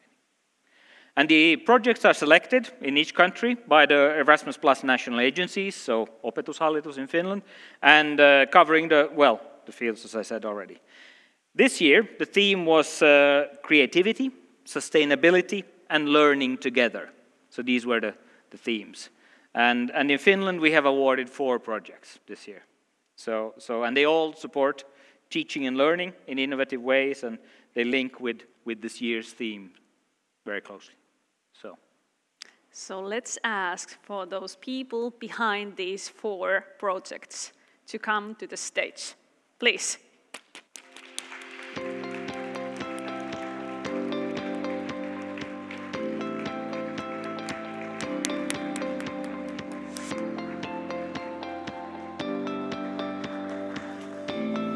We ask you to take your places. And the first project to be awarded, it can be read from here, English-speaking play school of Oulu. Right. So the English-speaking play school of Oulu had a project called Ready, Steady, Play, learning English through story-based free play. And the project has promoted learning of English language through free play in early childhood education. The project is very innovative and creative, and the learning materials produced in the project are of a high quality. New teaching and learning methodologies have been developed, and the learning materials produced in the project have also been an inspiration, not only to the participating kindergartens and schools, but also to the wider community of pre-primary education. Jo Jackson, let's give a big hand to her. Congratulations! And I think Mika has something to give. Right, so we would like to present you with a plaque to have in your kindergarten. And then we would like to hear a bit more about your project, probably. Exactly. Tell us everything. How long have you got? You get all the time you need. You just got an award. But congratulations. Okay. Thank you. So how did everything start? Well, I met the partners, or my future partners, at an EU contact seminar in Turku about 6 years ago. And we were all English language teachers, and we all faced the same problem, that there's never quite enough time to do everything that you want, especially in the other schools in the other countries. And obviously learning through play is a very Finnish methodology that works very, very well. So we wanted to find a way that the teachers in the other countries especially could let the language learning continue outside of the classroom. And so that's why the project was born. That sounds extremely good. Let's play a video about this project. Learning English is as simple as playing. That's the basic principle of our project. Together with colleagues from the Netherlands and Portugal, we created our own series of stories, each one tailored to address one topic. In addition to the illustrated stories, we also created songs, plays, and a wide range of teaching resources. The children would then involve the story in their free play and often use the same vocabulary they'd heard in their lessons. We were proud to witness that our method really works. there was a significant increase in the language usage of the children and their level of language. The children would also continue playing in English at home. We Finns are familiar with this kind of learning, but for the other countries this was a real revelation. You can actually teach like this. Teachers around the world have begun making their own learning material inspired by ours. That's the best feedback we can imagine. I'd warmly recommend other kindergartens to apply for Erasmus projects. They are great fun, and once you begin, not hard at all. Participating in one adds a huge value to your daily work. Joe Jackson, please come here. It seemed like a lot of fun, am I right? Yes, and I mean, when you work with very small children, fun is luckily a large part of the day, most of the time. But it was a very, very good project. It was a very informative project, and I think all of the partners and all of the staff involved really got a lot out of it, but most of all, so did the children. Yeah. And audience, remember that you have a chance to ask questions as well, just raise your hand. But you had a learning between teachers as well, not only between kids. No, when we had our transnational meetings and we visited the partner schools, we had teachers from the different institutions lead training sessions depending on what their strengths were. So for us it was learning through play, and then for our Portuguese partner they are very, very strong in CLIL as a methodology, so they gave us training on that. In the Netherlands they have a very strong drama base, so we got lots of drama workshops. And our Slovenian partners also offered us training in music and using that with children, so we all got to learn things from each other that we could really concretely use as soon as we got home. Share us something that you yourself learned. Well, I learned that I consider myself quite a creative person. I think most teachers probably do, even if you don't believe it, you are all very creative people. But I think what was nice to see was that things that I would have been nervous to try myself, like we encourage children to do, I was able to try things in new ways and try different activities in front of other adults, which can be intimidating. But I learned new things about myself, strengths that I didn't know I had, which was not just in the classroom. So what kind of plans do you have for future? Well, we currently have 7 stories that we've written featuring monsters that were designed by the children in each country and a range of resources. So one of our ongoing plans is to organise them a little bit more concretely into a workbook that people could just one click and download, and hopefully more projects of the same down the road at some point. So any other early childhood people want to work with us out there? We're always looking for new friends. That sounds so wonderful. Does somebody want to ask a question, or Mika? Or do we just take a big hand to choose? I could ask a question. Oh, okay. If nobody from the audience, I wanted to give the floor there too. But about the children, I mean, you know, how aware, I mean, obviously this was a big deal for you teachers, yeah. And I can hear it from you that, you know, it really challenged you, but it also gave you new insights and so forth. But how, can you judge it all, or sort of, you know, what it meant for the children to be a part of it? Because the whole basis of the project was these stories where we had a monster from each country that the children themselves designed and created. Right. So they felt a really strong connection with their particular monster. And we had children in Portugal asking their parents if they could go to Lapland on holiday. And then we had children in Ola wanting to go to Ljubljana in Slovenia just to see if the castle was really there and if there really is a dragon. And they got really involved, yeah? They got really involved. And then I think that the main thing that a lot of people in early childhood education with these projects is they're a little bit hesitant because they are so young. But early childhood education, we're teaching them skills for life. So that's holding your knife and fork, using a pencil, tying your shoelaces. But it's also about respect for other people and curiosity and a genuine interest to find out new things from each other. And I think that that's why it's important that early childhood settings also take part in projects like this, because it's lifelong learning for a reason. It's got to start somewhere. Excellent. Joe Jackson, thank you for doing this project, and thank you for sharing this info. You're welcome. Thank you very much. Thank you.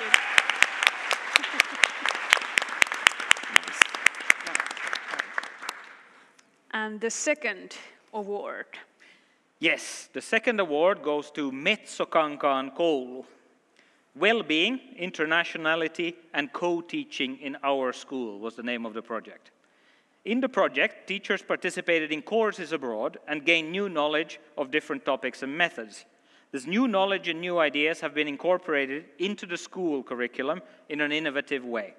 The project has supported co-teaching, well-being, and cooperation between learners, exactly like it set out to do. Congratulations, Metso-Kankaan koulu. Jaana Hökkönen and Minna Kangas. Congratulations. Thank you. I just want to say Thank you. congratulations. So before we're going to ask you a couple of questions, let's look at a video. Oppilasmäärältään nopeasti kasvaneen Metso-Kankaan koulun hankkeen kantavana teemana oli hyvinvointi. 4 opettajatiimiä lähti ideoimaan koulumme hyvinvoinnin edistämistapoja. 1 tiimi päätyi mindfulness-kurssille Italiaan, toinen taideterapian pariin Espanjaan, 3. kielikurssille Irlantiin ja 4. tiimi tutki avoimia oppimisympäristöjä Kreikassa. Jokainen ryhmä sai kurssiltaan uusia näkökulmia ja toimintatapoja hyvinvoinnin lisäämiseen. Moni opittu asia on jäänyt elämään koulullemme. Esimerkiksi taideterapian menetelmät ovat käytössä opetuksessa, iirin kieltä ja irlannin kulttuuria opiskellaan vuosittain ja mindfulness tarjoaa opettajille ja oppilaille rentoutumishetkiä koulupäivän lomassa. Erilaisten ulko-oppimisympäristöjen käyttö opiskelussa on hankkeemme myötä lisääntynyt. Erasmus-rahoitus mahdollisti meille rohkeuden kokeilla ennakkoluulottomasti uusia opetuksen tapoja. Hankkeen aikana opitut taidot ovat aidosti lisänneet niin oppilaiden kuin opettajien hyvinvointia koulussamme.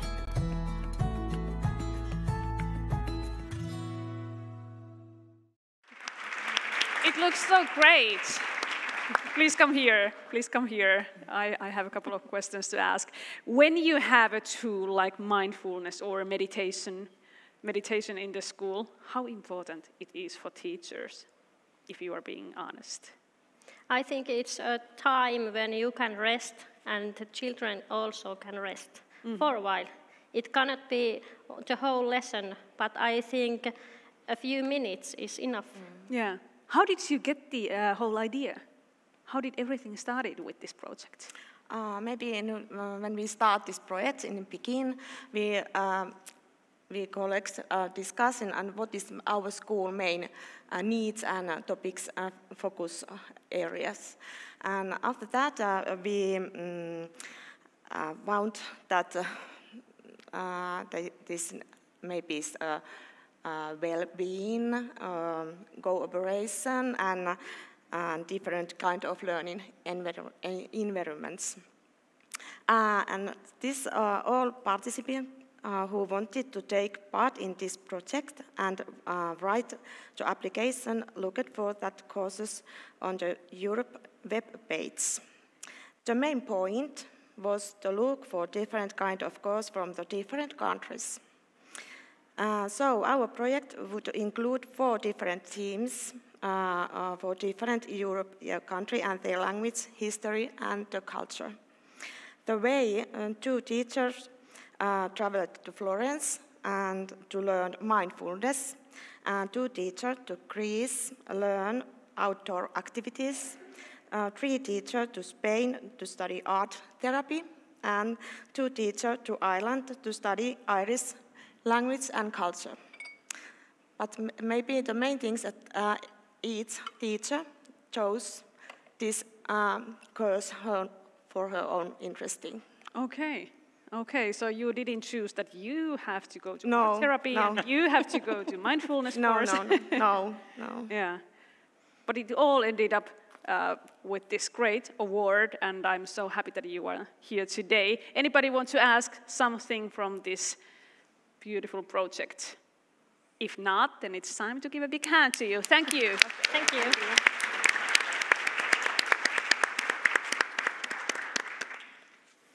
Mika, you know what? I just wish I was at school when they have these beautiful projects. It would be great to be I in agree. class. Yeah. That's what I often think. I see a lot of really, really great projects going in front of me on my screen every day nearly, and I always take this. Why didn't this exist when I was Exactly, that's a good question. And let's introduce another great project. Right, so the next project is Kalajoen Lukio, and it's called EU Inclusion Approaches. The project addresses an important topic, social inclusion, but it does it in an innovative way. The project has spread knowledge and best practices about social inclusion from different points of view. Students have had a very active role throughout the whole project, and the project has also had an impact on the wider community outside of the lukio. So, Kalajoen lukio. Jan Franco. Hello. Hello. Hyvin menee. Congratulations. Thank you. Congratulations. Thank you. Before, yes, let's look at video and continue after that. Hankkeemme tavoite oli löytää uusia keinoja sosiaaliseen inkluusioon. Mietimme yksinkertaisia matalan kynnyksen toimintoja, joiden äärellä eritaustaiset ihmiset voisivat luontevasti kohdata ja kokea yhteyttä. Kalajoen lukion lisäksi hankkeeseen osallistui koulut Portugalista, Saksasta ja Tanskasta. Veimme kumppanikoulujemme nuoret muun muassa paikalliselle hevostilalle katsomaan hevosia. Ajatuksena oli, että hevosen ympärillä on luontevaa tutustua. Tallilta siirryimme viettämään iltaa paljun ja grillin ääreen. Samoin käytimme terapiakoiraa. Koira tuotiin opiskelijoiden keskelle keskustelun ja tutustumisen innoittajaksi. Kokemus oli rohkaiseva. Yksinkertaiset asiat toimivat. Ihmisyys on lopulta aika samanlaista, vaikka sosiaalinen ryhmä tai kulttuuritausta olisi erilainen. Yhteistyö paikallisten yrittäjien ja median kanssa oli tärkeä osa hanketta. Tietoprojektista levisi paikallislehden, vanhempien, yhteistyöyritysten ja somen kautta koko yhteisöömme.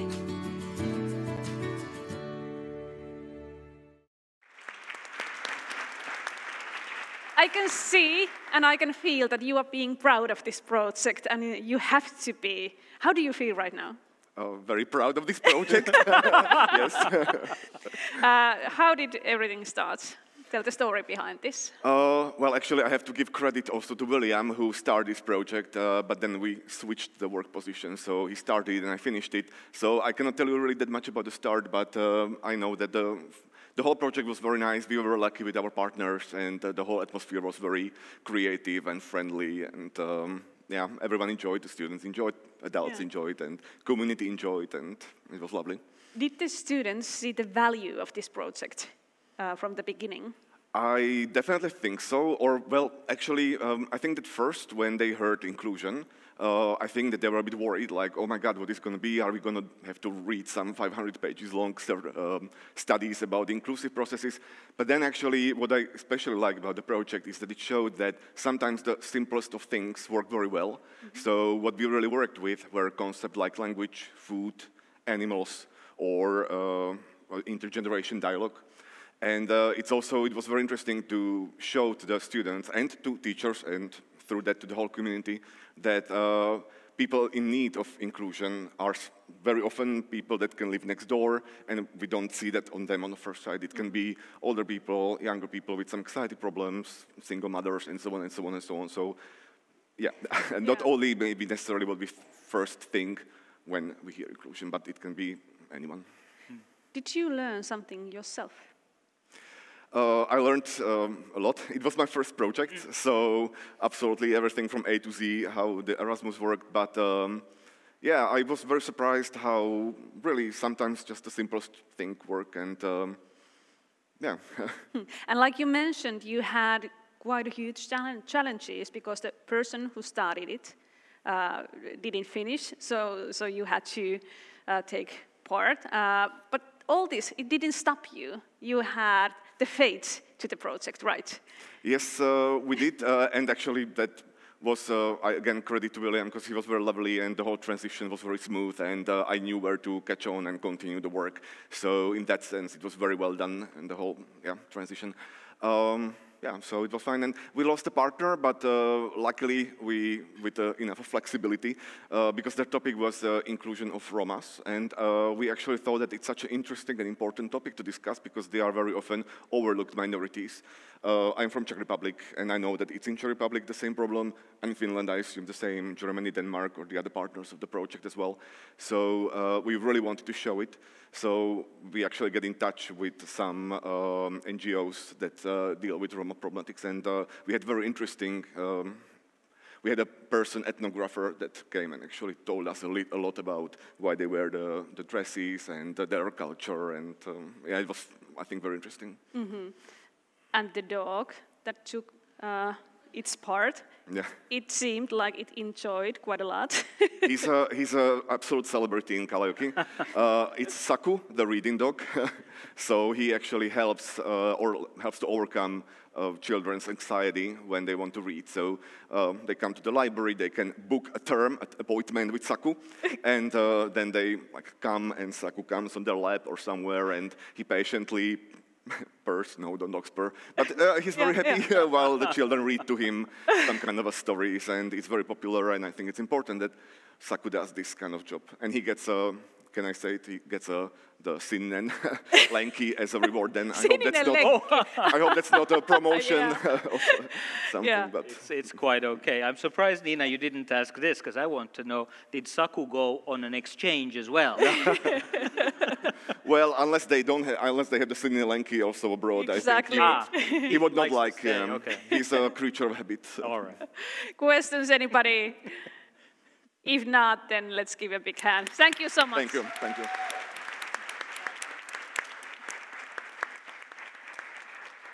And we have one project to go. Absolutely, not at all the least.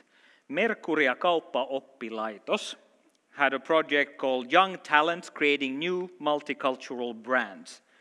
The project has a cross-sectoral approach where artisan, interior design and business students have made collaboration with teachers and entrepreneurs. This way, the project has had a strong emphasis on learning together, which is one of the EITA criteria. The project has had a permanent impact on the whole institution, and after the project, an entrepreneurial path was created as a part of the teaching in Mercuria.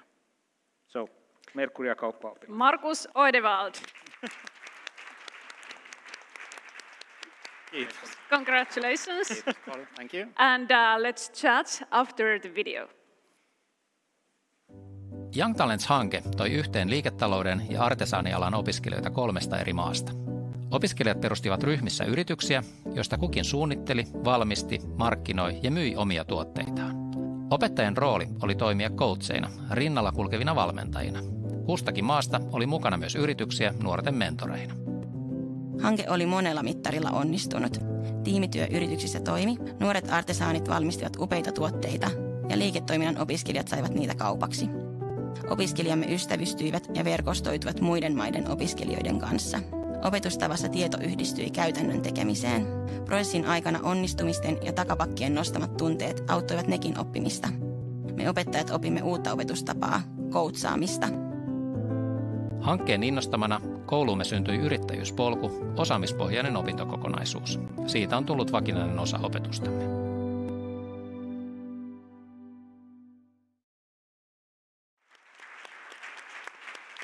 Markus, it's so important in today's world to understand how to be an entrepreneur and what does it mean. What do you think? What did you learn from this team in this project? In Mercuria, we have had the entrepreneurial studies for years, but after this project, we decided, and also it's same thing in Badalona in Spain, in their school, they started the entrepreneurial path, and we have sort of deepened all the studies, and now more and more students actually take part in entrepreneurial studies, and it's very, very, very nice, and we are very proud of all this. And how the students, did they understand the idea behind this project or from the beginning, or how did they feel about it? Well, they were very anxious, and in the process when we started to plan the project, we had Mercuria is a business school, and then we had a partner, Varia, which is sort of an artisan school, and same thing in Spain. They have business school and artisan school, and in Holland, same 2 schools, and we sort of forced the students to work together. So the business students, they were thinking about the marketing, and the artisan students were thinking about the producing the products, and they had many challenges. Mm-hmm. They fought and thought about the business idea, but then while operating and working together, they found the solutions, and they really were able to make the real products, and you were able to see in their eyes that, okay, we made it, we really made it. After the fails and all the mistakes, but they still were able to go on to the final product. And as a teachers or as a coaches, our teachers were all the time supporting them, being as a coach, not giving them the right answers, but the students, they had to find the solutions and the answers. And that was also a very good learning experience for the teacher, but also for the students. So they understood the value of cooperation. Yeah, exactly, yeah. What do you think? Do they continue cooperating? Well, actually, it was just by an accident. Actually, while we were making this video, I met 3 of the students because this project ended 2019, so before the COVID. And so the students were actually, they graduated 2 years ago, and now I met 3 students, and really 3 students, one student were actually in University of Applied Sciences, but on the meanwhile also he had a company, and he made web pages for company. One student were in cosmetic, and she had created a company selling and doing cosmetic business, and one boy was in construction business, and also he had his own company. So it's really, yeah. They got their first experiences of entrepreneurship during the project, and they, got self-confidence and so I was really proud. Yeah, sounds great. From your perspective, do you already plan some new projects, or how do you see the future? Yeah, actually, after that project, which is already ended, we had a Creative Minds Erasmus Plus project also, and in that project, we actually mixed the students. So we had one Finnish student, one German student, one Spanish student, and one Dutch student work together. So they made a group and established a company and made a similar thing, and it was even more exciting. Sounds great. Yeah. Once more, big hand. Thank you. And now when we have all the awarded people here, you still have a tiny chance to ask a question from anyone. And Joe Jackson, now when you heard all the people and all the projects, how do you feel about these awards and projects? I think that obviously the projects are amazing, and when you see what the impact that it's had and you hear in the teacher's own words, I think it just kind of proves how important these things really are, that they're not just done for the fun of it, although they are massive amounts of fun. But I think that you also see that the possibilities are endless. Like I'm already now trying to work out if I can get my 3-year-olds, because they're always making a kukka-halua jäätelöä in the sandpit, so maybe we could make up an ice cream shop, maybe they could sell it to other daycares, maybe we could... I'm seeing possibilities I hadn't seen before, and I think that's the key to these, is you get to see through doors that wouldn't have been open otherwise. Mm-hmm. Markus, when you heard all these stories, did you get inspired? I was, because I actually never thought about kindergarten as with the international project, but it's a brilliant idea. Yeah. And Jan, how about you? I think I share the same feeling with my colleagues here. Very inspired, yeah. Yeah, already starting new projects. Okay, I want to thank all of you. Anybody? Still have a tiny chance. Okay, let's give a big hand to all of you. Thank you. And I'll let you enjoy the rest of the event. Siinä oli Mika meidän aika mielettömät projektit. Siinä oli. Mun on pakko toistaa se, mitä sä sanoit, että tekisi mieli palata tonne. Mä olisin rakastanut sitä ajatusta, että meillä olisi ollut koulussa joku koira, jonka kautta pystyisi kanavoimaan erilaisia tunnetiloja ja ottaa se mukaan niihin arkipäiviin. Kyllä. Ja siis samantyyllisiä kokemuksiahan ja projekteja on niin paljon. Eli mehän haluttaisiin todella nostaa esiin niitä paljon laajemmin kuin mitä me pystytäänkin. Et vuosittain kumminkin satoja ja satoja projekteja ja kymmeniä tuhansia osallistujia. Ja se, mikä näissä on mun mielestä mahtavaa, on se, että paitsi että koululaisille, oppilaille nämä tarjoaa mielettömiä tilaisuuksia, niin myös opettajat tuntuu olevan täynnä energiaa ja intoa. Kyllä, siis mä luulen näin, että opettajan tavallaan ura tietyllä tavallahan on hyvin samanlainen. Eli jos sä oot opettaja, niin sä tavallaan niin kun oot siinä samassa positiossa hyvin pitkään. Et toki voi rehtoriksi ryhtyä tai vähän niin kuin muuttaa sitä suuntaa, mutta esimerkiksi kansainvälinen hanke, niin sehän tuo siihen sitä niin kuin lisää näkyvyyttä tavallaan ja lisää niin kuin ulottuvuuksia. Joo, just näin, kyllä. Joo, ja kaikki se, mitä tuotiin sinne opettajan huoneeseen, nämä meditaatiohetket, mindfulnessia ja kaikkea muuta, että sekin työ kehittyy myös siellä oppituntien takana ja kokonaisvaltaisesti. Joo, ja niitähän voisi kutsua meillekin. Mekin tarvittaisiin mindful-hetkiä kyllä tuolla Sinä ja minäkin tuossa ihan hetken kuluttua. Mutta kiitos. Meillä on luvassa vielä komissaarin videotervehdys. Joo, mutta kertoisinko sitä ennen? Ole hyvä, kerro. Viime vuoden, EITA-vuoden kerro. Voittajat, koska nythän oli näin, että myös viime vuonna jaettiin palkintoja. Ja he eivät saaneet näin hienoa tilaisuutta tai mahdollisuutta esiintyä Stagella ja näin, niin haluttiin vielä mainita ne. Totta kai. Eli mulla on nyt Nis-Nikun päiväkoti, ensinnäkin muistaakseni Kirkkonummelta. Pedagogical Documentation in Early Childhood Education and Care sai silloin sen luokan niin kuin palkinto. Ansaitsee aplodit. Ansaitsee aplodit. Ja sitten Lato Kartanon peruskoulu, heidän projektin nimi oli Own Your Own Learning, niin se sai palkinnon tässä koulukategoriassa. Ja Sotkamon lukio teki sellaista hanketta kuin SMART, Sensitive, Motivated and Active, Ready to Learn, ja se sai lukiopalkinnon.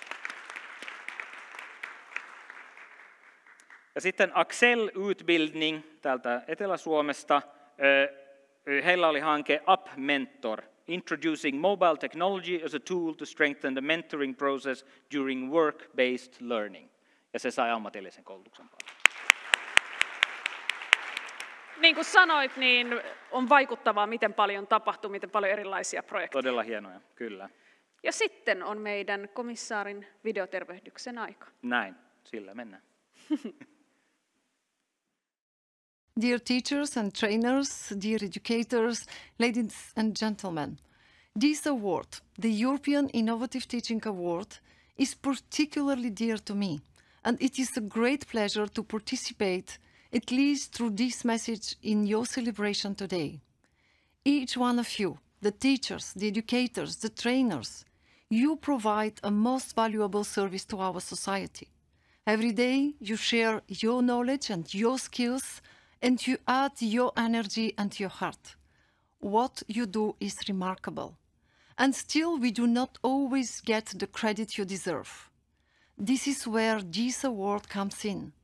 We wanted to find a way to honor excellent, innovative projects, schools and teachers.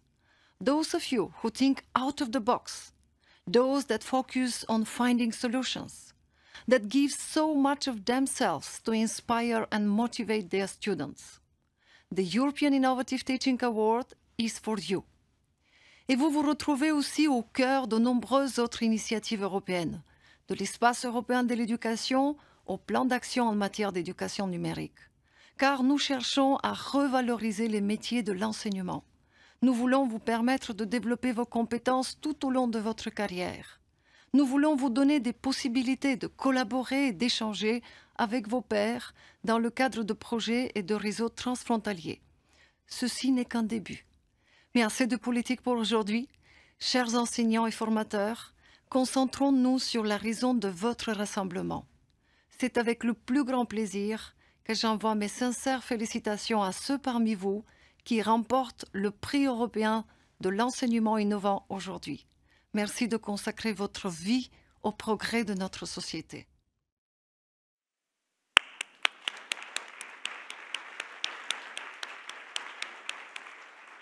Upeat sanat ja Mika, siinä on varmaan vielä sellainen homma, että näiden arvovaltaisten sanojen, merkittävien kiitostusten ja tunnustusten ohella, niin myös ne oppilaat, koululaiset siellä arjessa, kyllähän he arvostaa, vaikkei he välttämättä osaa sitä sertifikaatein tai sanoin sanoa, sitä opettajan hyvää työtä. Kyllä, ehdottomasti. Siis, ja mun mielestä se näkyy koulussa, kun kiertää kouluissa, siinä näkyy kyllä se, ja huomaa sitä hengestä, missä sitä kehittäjähenkeä on ja ei. Niin, kyllä. Ja jokainen meistä on ollut joskus koulussa oppilas, ja jokaisella meistä on toivottavasti ne hyvät muistot niistä opettajista, jotka jaksoi panostaa niihin tunteihin. Poistutaan me lavalta, mutta kutsutaan lavalle päätössanoja lausumaan Opetushallituksen johtaja Samu Seitsalo. Tervetuloa.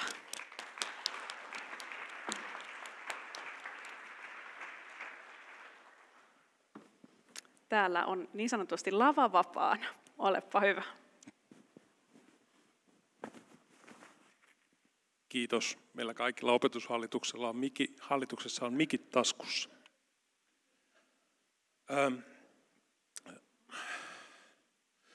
Tämä päivä on ollut tosi mielenkiintoinen ja mä aluksi ajattelin, että on 681 432 muutakin asiaa tälle päivälle, että en mä ehdi tuleen tänne kuuntelemaan näitä puheenvuoroja.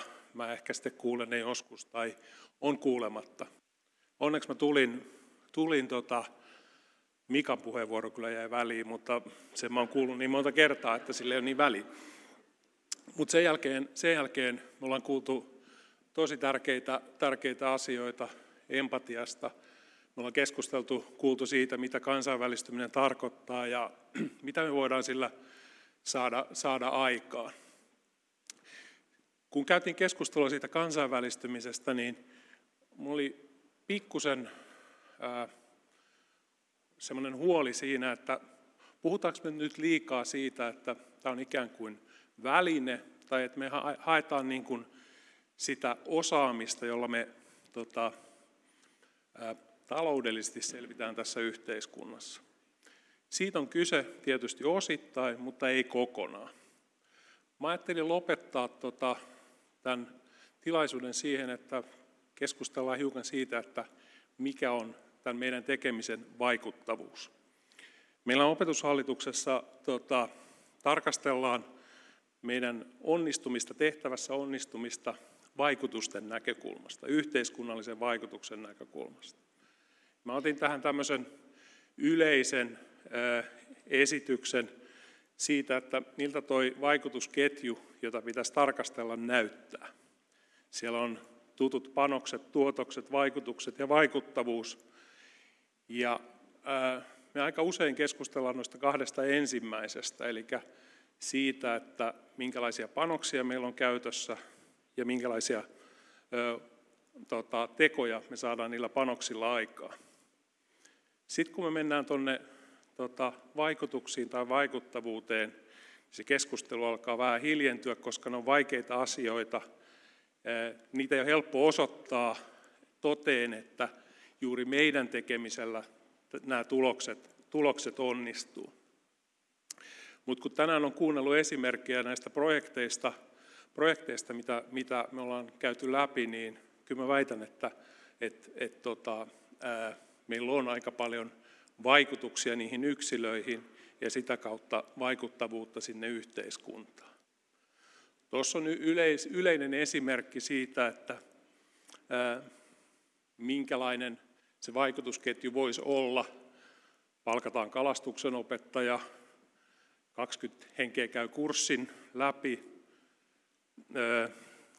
18 niistä läpäisee ja oppii kalastamaan ja sitä kautta sit ravinto monipuolistuu ja yhteiskunnassa hyvinvointi paranee.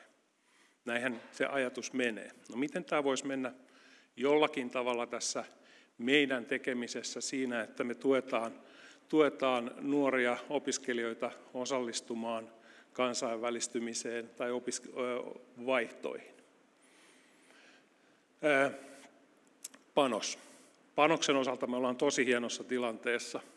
Tälle 7-vuotiskaudelle EU-komissio ja jäsenvaltiot päätti, että tähän ohjelmaan täytyy panostaa hurjasti paljon enemmän rahaa kuin edellisellä 7-vuotiskaudella. Meillä on 2 kertaa niin paljon rahaa käytössä tämän 7 vuoden aikana kuin oli edellisen 7 vuoden aikana. Näyttää hyvältä. On aika todennäköistä, että kun 2-kertaistaan rahat, niin osallistujia myös tulee enemmän. Eli tavallaan se mitattava tuotos, osallistujien määrä tulee tämän 7 vuoden aikana nousee. Yhä useampi pääsee kokeen sen, mistä me ollaan tänään kuultu ja mistä te olette kertoneet. No, me ollaan kuultu todistuksia siitä, että osallistujien kyky erilaisissa tilanteissa erilaisten ihmisten kanssa vahvistuu. Ja se on ehkä niitä vaikutuksia, joita me sitten nähdään. Ja mä haluaisin korostaa tätä puolta niissä vaikutuksissa sen sijaan, että me opitaan ammatti tai opitaan uusia taitoja. Mä haluaisin korostaa tätä puolta, koska näinä päivinä me keskustellaan aika paljon rahan kautta, sen kautta, mitkä on ne vaikutukset talouteen. Mutta sitten vielä se tavoite, mitä me tällä haetaan. Ehkä jotenkin voisi päättää ajatteleen sillä tavalla, että se meidän tavoite voisi olla avarakatseinen ihmisoikeuksiin perustuva hyvinvoiva yhteiskunta. Ja sitten jos mietitään, mikä se EUn lähtökohta toiminnassa on ollut, EU on rauhanprosessi, niin ehkä meillä olisi toiveita siitä, että me nähtäisiin vielä rauha Euroopassa ja saataisiin tällä toiminnalla tätä vaikuttavuutta aikaan. Tosi paljon kiitoksia teille, että olette tänään tulleet tänne. Kaikille langan päässä seuranneille kiitokset osallistumisesta. Toivottavasti teille on tullut joitakin virikkeitä, sytykkeitä siitä, mitä voitte viedä kotiin ja jaksatte edelleen näiden meille yhteisten ja tärkeiden asioiden kanssa hakea sitä vaikuttavuutta yhteiskuntaan. Kiitoksia.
likewise. I don't want your anything. Hope you realize. Do you think you are? Think you are? Think you are?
Kiitokset. Siinä nähtiin kirjaimellisesti esitys, joka sai päät kääntymään. Oli ihana seurata yleisön reaktioita, kun oikein tiedä, mitä tapahtuu. Sitten se alkoi valjeta. Se, mitä me tässä nähtiin, oli Vantaan tanssiopiston Erasmus Plus-hanke Identify, Realize, Dance. Yhteistyökumppanina virolainen Eesti Tantsuagentur-koulu. Tanssiesityksellä on nimi, joka on Tail but no Head, joka esitettiin syyskuussa, tai tämä esitys esitettiin syyskuussa Vantaalla ja Tallinnassa. Koreografeina toimivat Caroline Suhov ja Anna-Maria Vairio.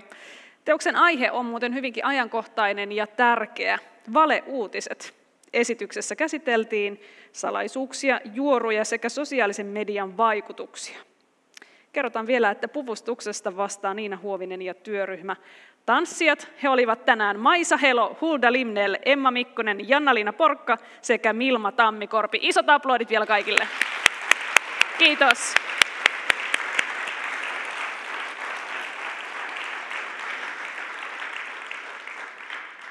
Ehdottomasti päivän pisimmät aplodit saitte ansaitusti. Ja jatketaan vielä musiikkiesityksellä tähän meidän juhlatilaisuutemme päätteeksi.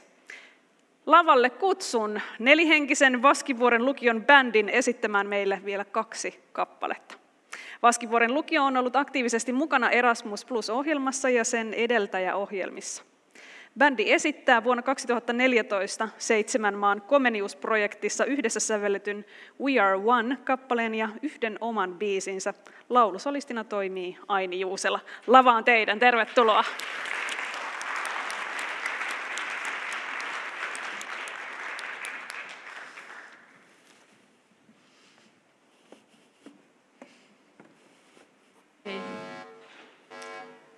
Joo, mä en oikeastaan ole Aali, koska Aali on kipeänä. Olen täällä tuuraamassa nyt. Mun nimi on Anni.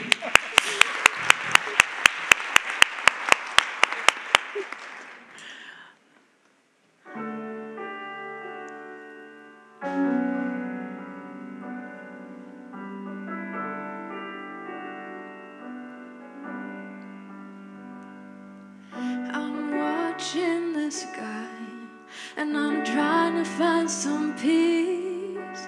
I don't see any fights. I guess we all have places. The sun is starting to shine, and it's already going down. It makes me wonder, I've gotta find my own light somehow. I saw the sunrise this morning, and all the nature starts to grow. The waves in the sea, it makes me feel free. 'Cause we are one, this is who we are. We all circle in our own unique ways. 'Cause we are one, this is who we are.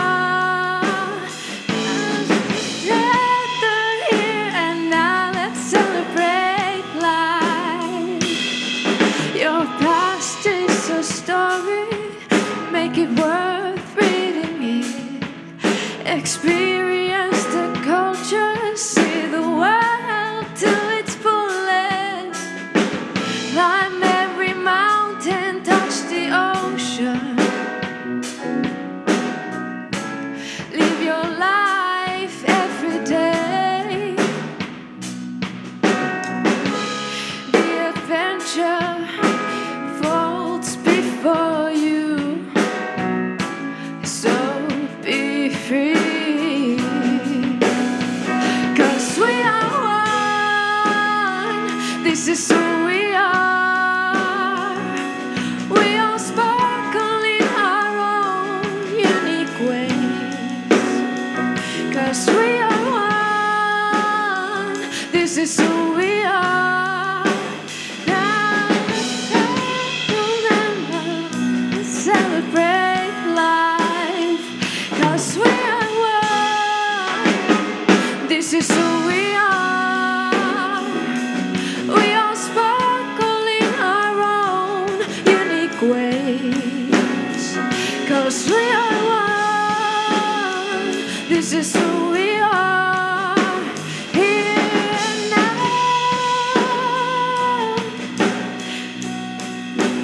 Now let's celebrate life.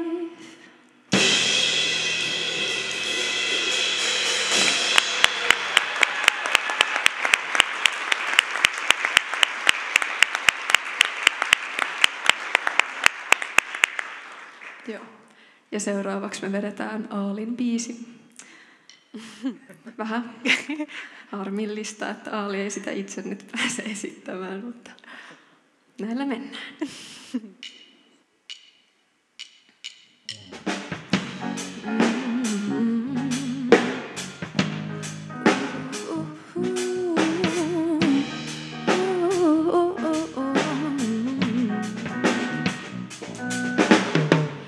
Nenäliinoja lipastossa, kerran surun pissaroita, ympäriinsä levinneitä tunnetiloja. Ois kiva olla särkymättä, kileijalla vaan, tuulen mukana. Ja mä hengitän sut takaisin, etten yksin jäisi tänne leijailemaan. Ilman sun lämpöä mä en selviä, en tiedä tarvitseeko kukaan mua täällä, mut hiljalleen pääsen irti niistä kahleista, jotka painaa mun jokaista askelta. Valokuvia ripustan, en aio koskaan unohtaa, kuinka kauan me oltiin onnellisia.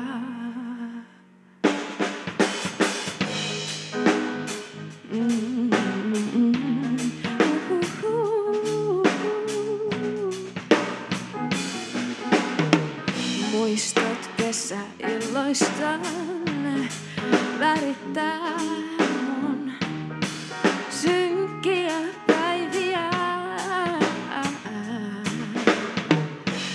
Vesipissaroista taikaisin toiveita, murheet parantaisin suukoilla. Ja mä hengitän sut takaisin, etten yksin jäisi tänne harhailemaan. Ilman sun lämpöä mä en selviä, en tiedä tarvitseeko kukaan. Mä oon täällä ja hiljalleen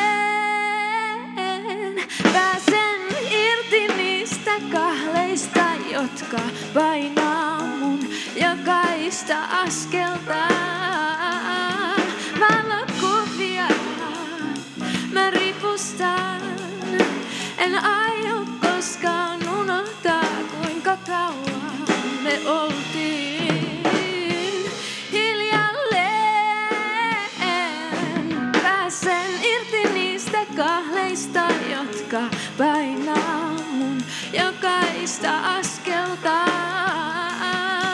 Valokuvia mä ripustan, en aio koskaan unohtaa, kuinka kauan me oltiin onnellisia.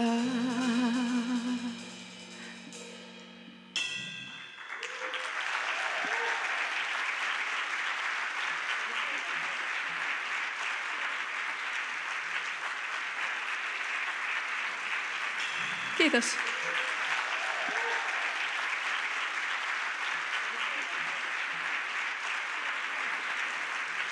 Suuren suuri kiitos, pikaista paranemista Alille, mutta te olitte ihana nelikko. Kiitos, että saavuitte vielä vetämään yhteen tämän mahtavan päivän, joka alkaa olla siinä vaiheessa, että teille on kuohuvaa katettu tuonne seinän taa, eli samaan tilaan, missä aamulla oli kahvit tarjolla. Ja kun yhteisesti on nostettu maljat, niin siellä on vielä kakkua ja kahvia. Lämmin kiitos teille kaikille. Ihanaa, että olitte täällä tänään. Tärkeä yhteinen aihe. Omasta puolestani kiitos ja mukavaa päivän jatkoa.